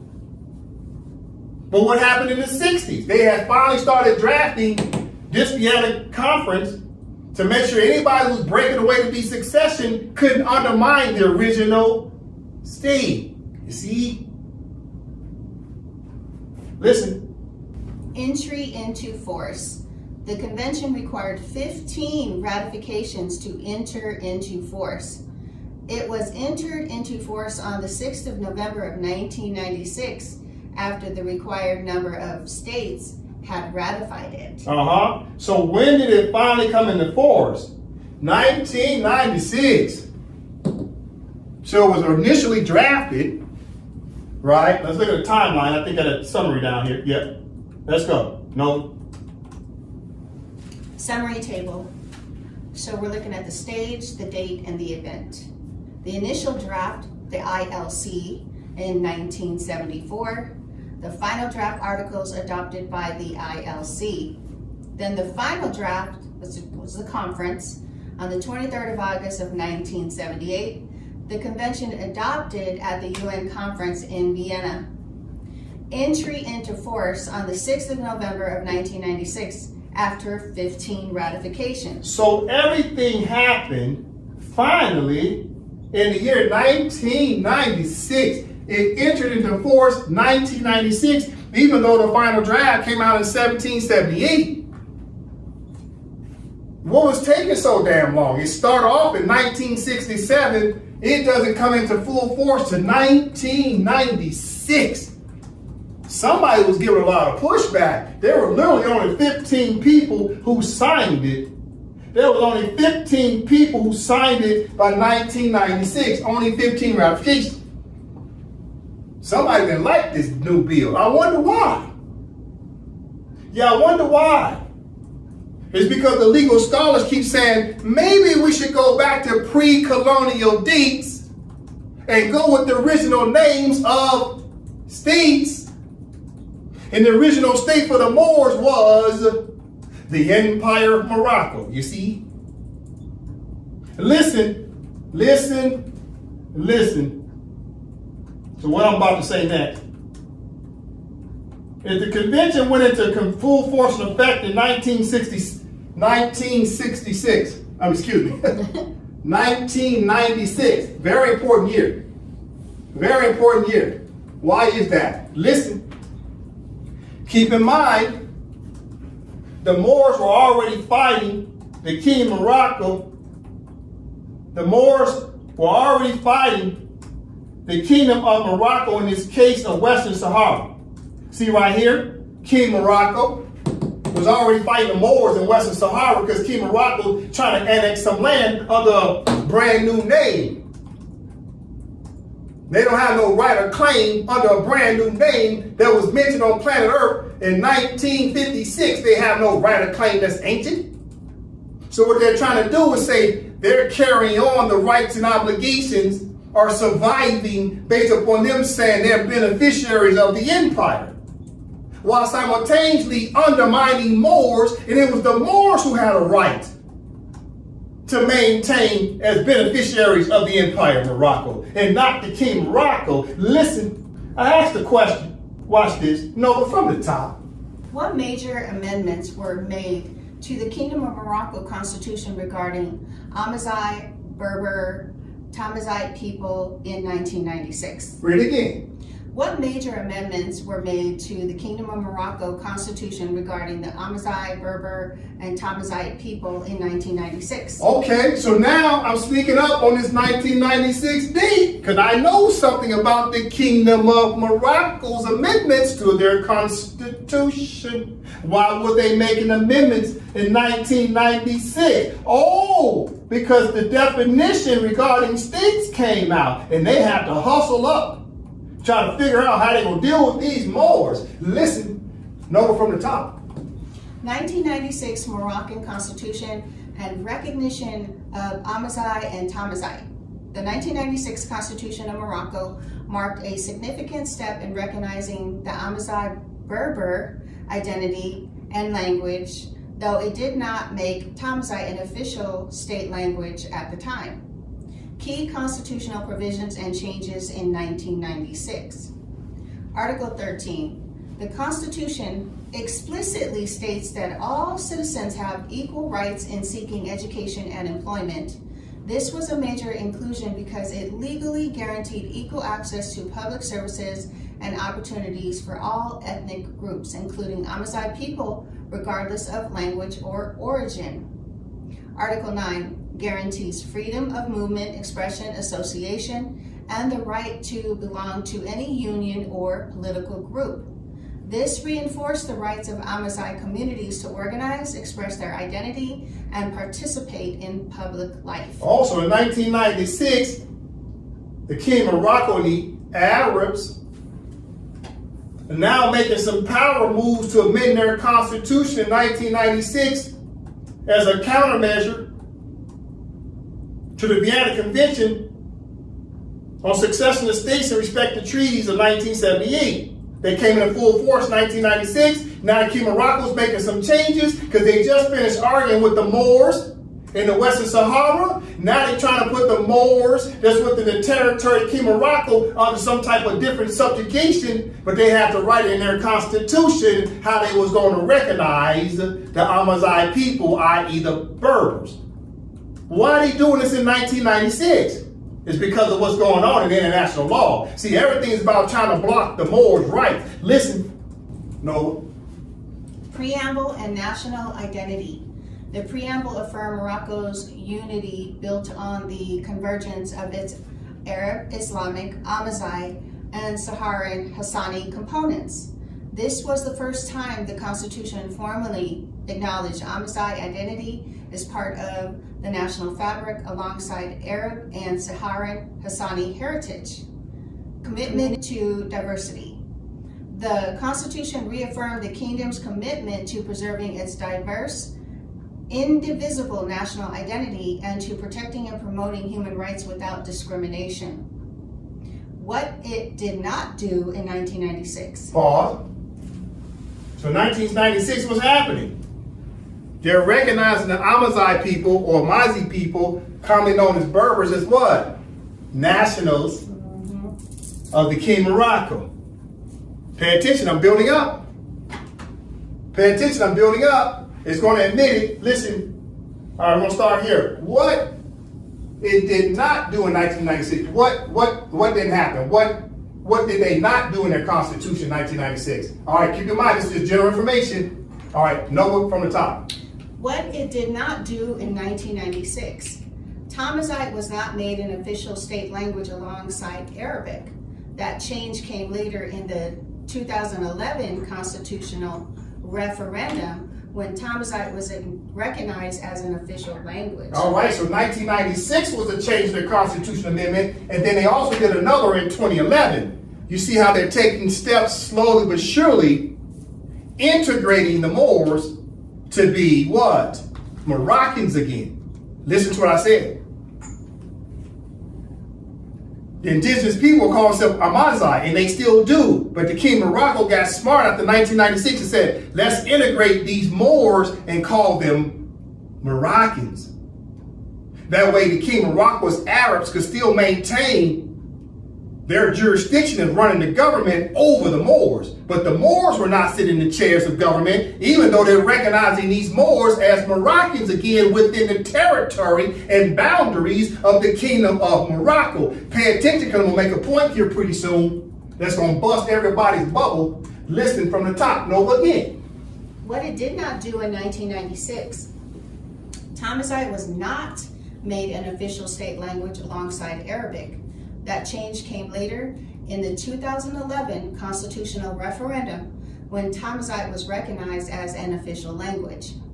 The 1996 Constitution did not create a specific legal framework for Amazigh language use in education or administration, though it laid the groundwork for future recognition. See, so they're building up from 1996. Now they leapfrog into 2011 because they've been building up to prepare to recognize the indigenous people as Moroccans. But yet indigenous people, they kept them in kind of a dual citizenship status, so they're Mazai and Moroccans. But they were putting them in integration status to kind of keep them subjugated underneath the Arab government. That way the Moors couldn't get back into the Moorish government. See, the Arabs don't recognize a Moorish government, but yet they did turn around and recognize the indigenous people as Moroccans. But they're trying to obfuscate the responsibility to making sure these very people that's indigenous are the Moorish government of the King Morocco. So they're recognizing their dual nationality as being both Moroccan and Amazigh. Listen to me, because I'm going to bust people bubble here in just a moment. Right here, no. The 1996 Constitution did not create a specific legal framework for Amazigh language use in education or administration, though it laid the groundwork for future recognition. Significance. The 1996 Constitution was the first to formally integrate Amazigh identity into the constitutional framework, alongside Arab and Saharan Hassani heritage, and to guarantee equal rights and freedoms for all citizens. This was a political and symbolic milestone, paving the way for later language and cultural right reforms. Read it again regarding citizenship. We're listening. Significance. The 1996 Constitution was the first to formally integrate Amazigh identity into the constitutional framework, alongside Arab and Saharan Hassani heritage, and to guarantee equal rights and freedom for all citizens. This was a political and symbolic milestone, paving the way for later language and cultural rights reforms. Okay, so the Amazigh people, right, became what? The Amazigh people became what? Citizens. If you're a citizen, then what's your nationality of the King Morocco? Moroccan. But time out. I thought the King Morocco in 1998 and 1999 said Moroccan nationality was obsolete. For who? Moorish subjects. Let's go back to it. Let's go to the Treaty of Madrid that everybody keeps saying Moroccan nationality is obsolete. Right, because at the top, where the United States had placed on this document, in the footnotes, it says right here, it says, right here it says amendment. Amendment, implementation, and termination in part. Provisions of the General Act of Algeciras of April 7th of 1906 prevail over any conflicting provisions. Article 11, implemented by Article 60 of the General Act. Extraterritorial jurisdiction in Morocco relinquished by the United States October 6 of 1956. Article 15, relating to Moroccan nationality, obsolete and without effect. Oh, so here's that 1956 date again, because something's going on in international law that's forcing the United States to make power moves based on their attempt to try to keep the Moors from getting their rights. So now they're punking the Kingdom of Morocco. Now you go down here to Article 15 and you look in the footnotes and everybody say, oh, Moroccan nationality is obsolete because the United States said so. Okay, so you got Article 15 right there, right? Then you come down here to the footnotes because everything's going on around 1956. Now you fast forward to 1958 because the United States of America and the King of Morocco is panicking because they know these Moors are about to find out about their rights, about succession versus continuity state, because the International Law Commission has now defined words. And words can be enforced, and Moors must become wordsmiths. So let's read this note to see this conspiracy going on to try to stop the Moors. Right here, Nova. A U.S. note of March 17th of 1959, addressed to the Moroccan Ministry of Foreign Affairs, referred to a note from the ministry dated October 8th of 1958, in which the embassy had been informed that the Moroccan government had decided to strike all prescriptions relating to Moroccan nationality from the text of the Madrid Convention. The U.S. note said, in part, in quotes, the government of the United States of America, having unilaterally relinquished certain rights in Morocco with the reemergence of Morocco into independence in 1956, considers that, in line with historical developments, Article 15 of the Madrid Convention on Protection of 1880 has become obsolete and without effect. Quote, the government of the United States takes due cognizance, therefore, of the action taken by the Moroccan government as set forth in its above cited note, which the United States government understands to refer only to Article 15 of the Madrid Convention on Protection of 1880. So in 1956, King Morocco pledges independence. Here comes the United States, talking about in 1958 and 1959, and trying to stop the Moors from having what? Moroccan nationality. Now you fast forward from 1956, which just finished up the France versus United States of America case of 1952, where the United States of America was recognizing Morocco as an empire for the Moors. Now they're trying to block the Moors. Now you fast forward to the 1960s, the Vienna Convention on Successor States comes out, 1960s. Then you fast forward, the King of Morocco's trying to undermine the Moors in the Western Sahara case of 1974, which is the same year the Vienna Convention was finalized. Now all of a sudden now you fast forward, the Vienna Convention goes into full force and effect, 1996. Here comes the King of Morocco now trying to recognize Moors as Moroccans within their state, but they don't want the Moroccan Moors to hold the office that the Arabs have, and that's why they turn around and recognize the Moors as Amazigh and not Moors. But it's semantics, right? But listen, let's read this last part about 1996 again. This is important, Moors. You gotta see what's happening. The 1996 Constitution was the first to formally integrate Amazigh identity into the constitutional framework alongside Arab and Saharan Hassani heritage, and to guarantee equal rights and freedom for all citizens. This was a political and symbolic milestone, paving the way for later language and cultural rights reforms. All right, so what happened? See this word integrate? Isn't that what the United States did to the Moors? Didn't they integrate the Moors after they naturalized them? Put them deeper into the society of the United States of America? So the King of Morocco is taking a page from the United States. They said, look, just naturalize the Moors, integrate them back into your system as Moroccans, but keep them in the projects called the Amazigh tribes, etc. You see what I'm saying? So the Amazigh tribes almost act like the Cherokee Nation. These are subjugated people who are integrated, who have dual nationality. Listen. Now let's continue to read. Read. Capitalize, right? AI, capitalize search. Right? One moment. I asked a question. No. Are Amazigh people citizens of the Kingdom of Morocco? Oh, okay, that's a good question. Are the Amazigh people citizens of the Kingdom of Morocco? No from top. Citizenship of Amazigh people in Morocco. Yes, Amazigh people are citizens of the Kingdom of Morocco.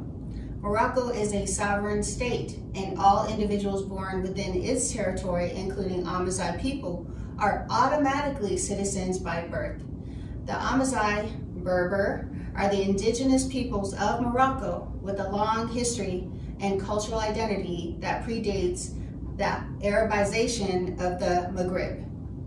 While Amazigh identity has faced historical marginalization and Arabization policies, especially in the 20th century, the Moroccan state has recognized them as part of the nation's heritage.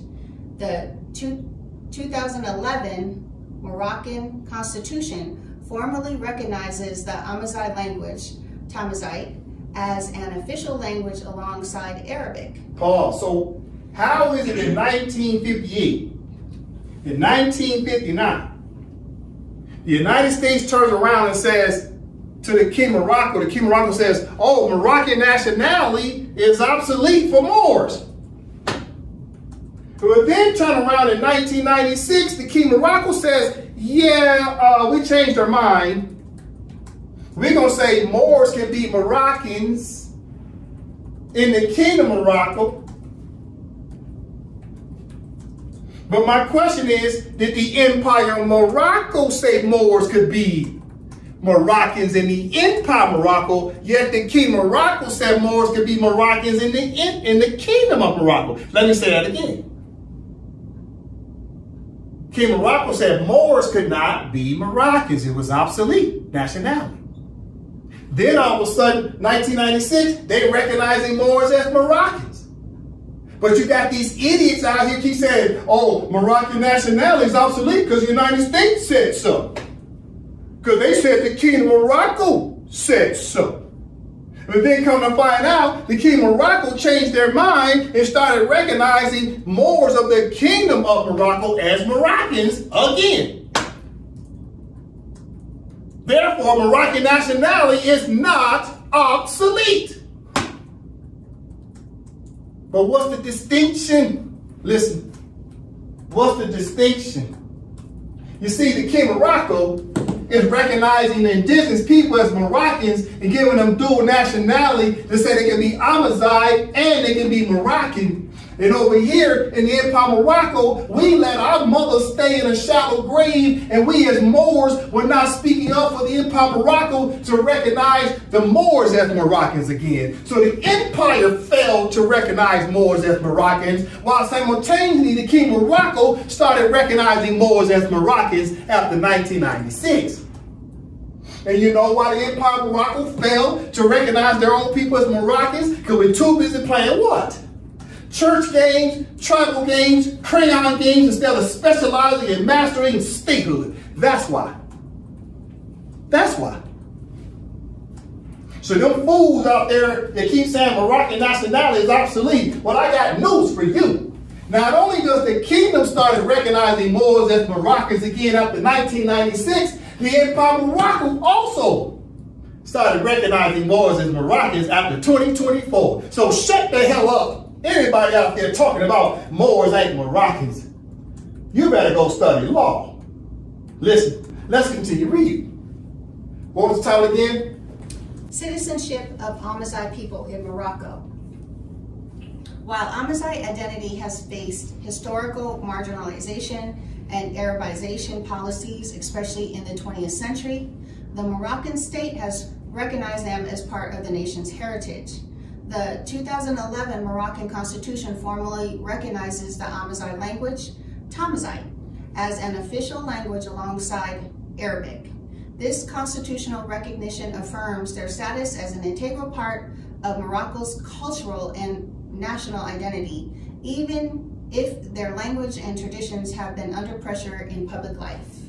So in other words, they recognize our people, indigenous people, of the Empire of Morocco. Now it's been narrowed down, and King Morocco is claiming a small succession state, finally recognizes the Moors as Moroccans, even though all these people out here keep saying the Moors don't have a right to their Moroccan nationality. But yet King Morocco recognizes the Moors' Moroccan nationality in King Morocco after 1996. Why did they do that? Because they saw international law was starting to surround them. So they quickly integrated the Moors to keep them subjugated. But the Moors don't hold the highest positions of the King of Morocco, do they? No. You know why? Because they got them Moors still acting like tribal men of Amazigh people. So you got a dual nationality, Amazigh nationality and Moroccan nationality. So they tell them, look, if you want to self-govern, you want to run something, go back over to your tribe and be the Moorish government of the Amazigh people that's an integrated, subjugated wards of the state. Because the Arabs are still maintaining a settlement, i.e. they have annexed the Moors in that territory the same way the King of Morocco is trying to annex the Moors of the Western Sahara. Listen, let's ask another question. Number from the top.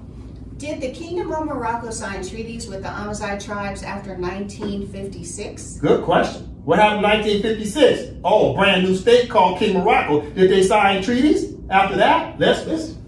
Morocco, Amazigh relations after 1956.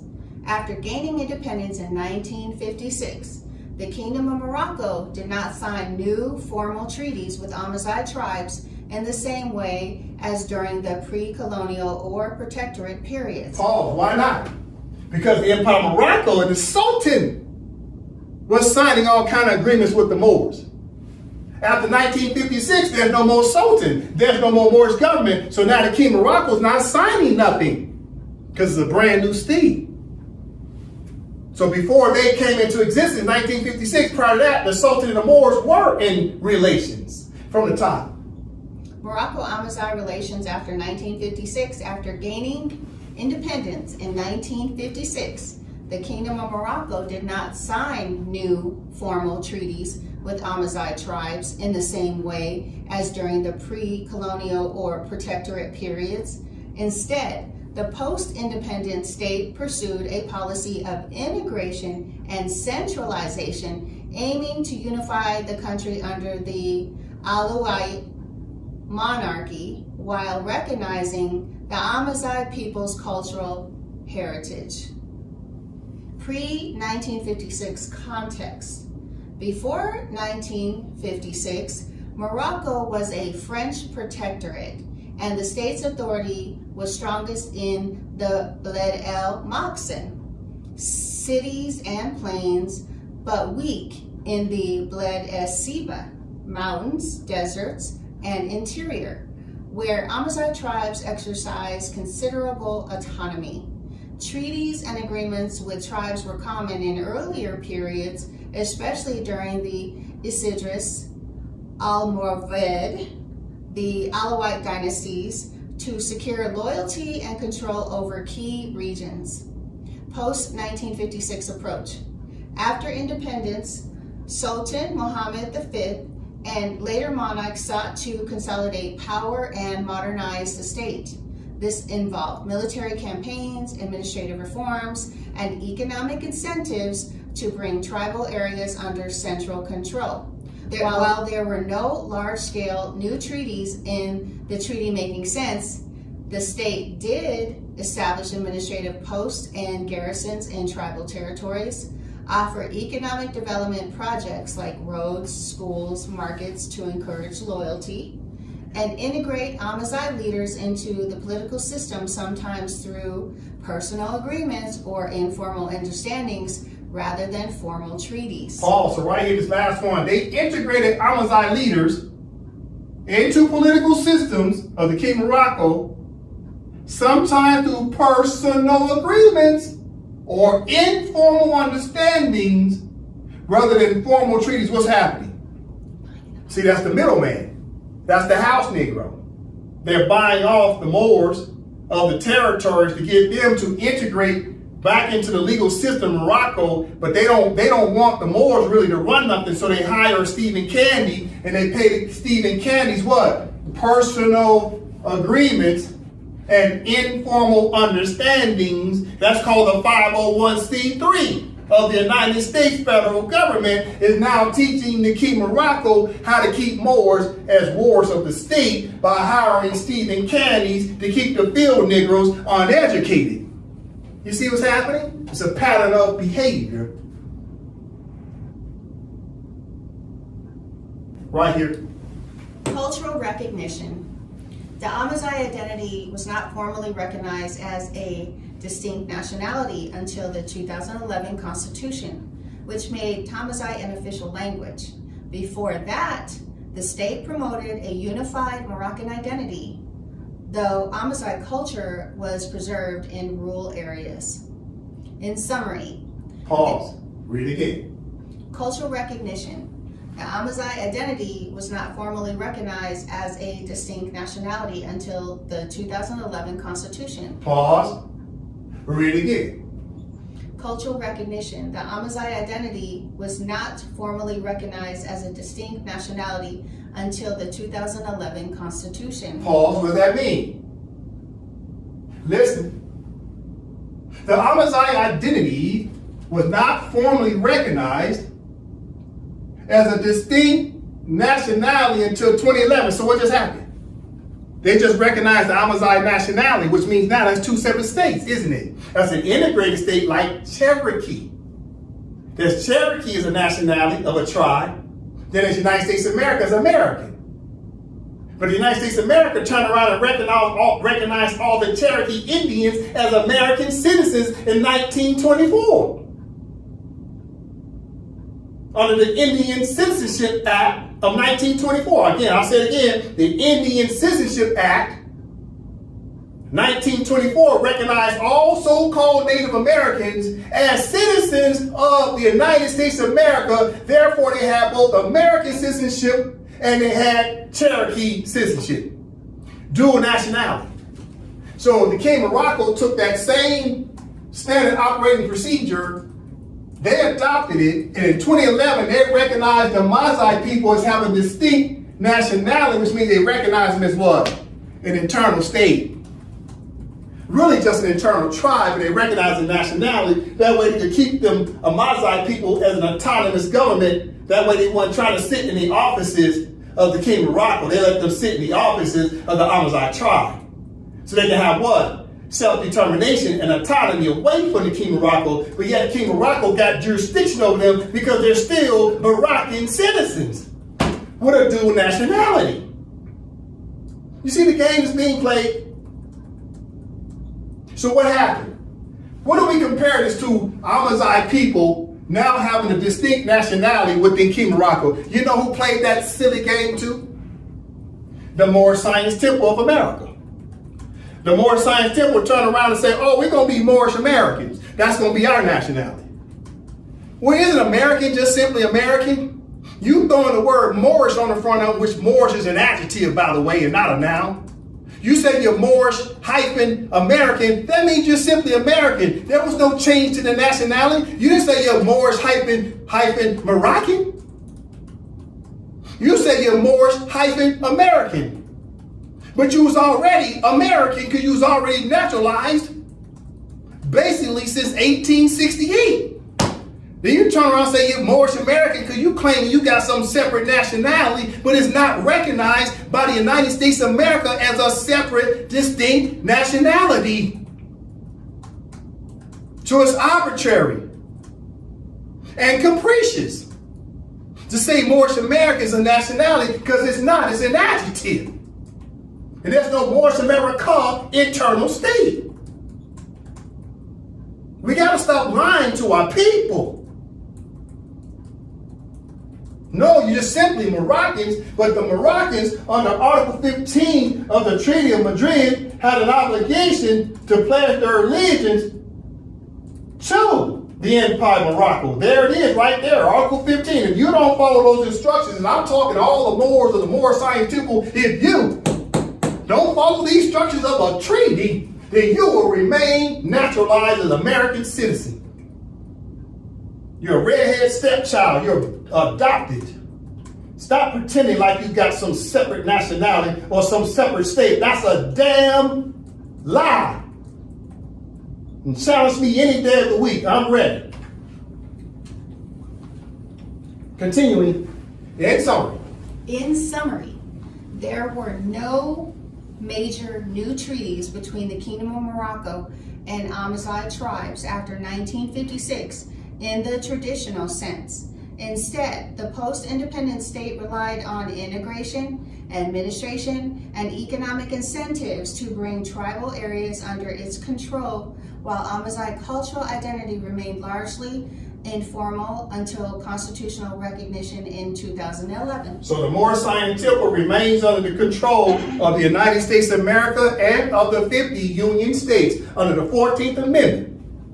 Because Moorish Americans are still American citizens who are naturalized. Therefore, they are what? Subject to the jurisdiction of the United States of America, the United States, and the several Union States. And within the several Union States, the Moorish Americans are subject to the jurisdiction of every damn county, township, and city. You are subject to the jurisdiction of every police officer. You are subject to the jurisdiction of every state trooper. You're subject to the jurisdiction of every prosecutor. You're subject to the jurisdiction of every federal prosecutor. You're subject to the jurisdiction of every American judge of the United States of America, United States, several union states, townships, counties, boroughs, and cities. Until you finally realize that you're still under control as a ward of the state because you failed to follow the instructions of your own damn Morris treaties. That's what's happening. We're being sold out by our own people who selling packages to our people. Let's continue, because the same thing's happening to the Amazigh people. The Amazigh people being sold out by their leaders. Because if the Amazigh people wake up one day and realize it's simply Moors, they can pledge their allegiance back to the Empire of Morocco. Continuing, so as I start to close out, next class I'll finish up talking about continuity of state. The next class I'm going to show you that France still recognizes the fact that Moors have a right to their Moroccan nationality. I'm going to show you that France even said Moors have a right to their Moroccan nationality. In spite of what the United States said. As I start to close out, these are the only choices for people with Negroid faces who have been naturalized by the United States of America. Your only choices is to continue to come under the flag and jurisdiction of an integrated state, for example, such as the Cherokee Nation and other type of tribes. That's one of your options, to pledge your allegiance to a so-called Indian internal state, in which all the Indian internal states are wards of the state that come under control of the United States federal government, both civil and criminal. Or the Moors can remain naturalized on the United States of America's flag and of the United States federal government, with Donald Trump at this time in 2026 being the president of the United States because you've been naturalized according to the treaties. The United States adopted you. Therefore, they're responsible for you now.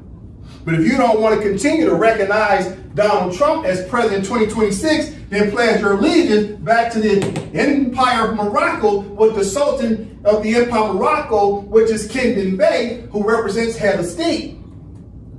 You would be pledging your allegiance to the Empire of Morocco's constitution, in which the flag represents the country and the constitution. That's who you pledge your allegiance to. You're pledging allegiance to the Constitution. You're not pledging allegiance to an individual. Listen.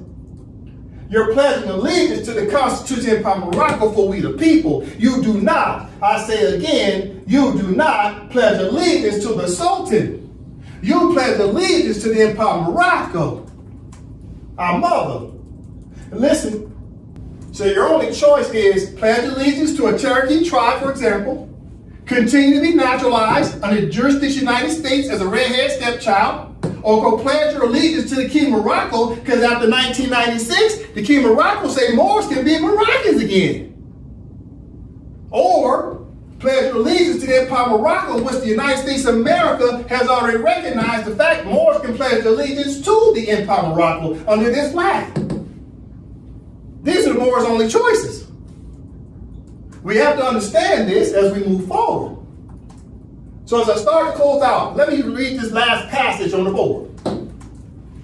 The King of Morocco, as a legal personality, cannot declare itself as a sovereign and independent country without full transparency of their legal status with the United Nations Secretariat under Article 102 of the Charter after 1956.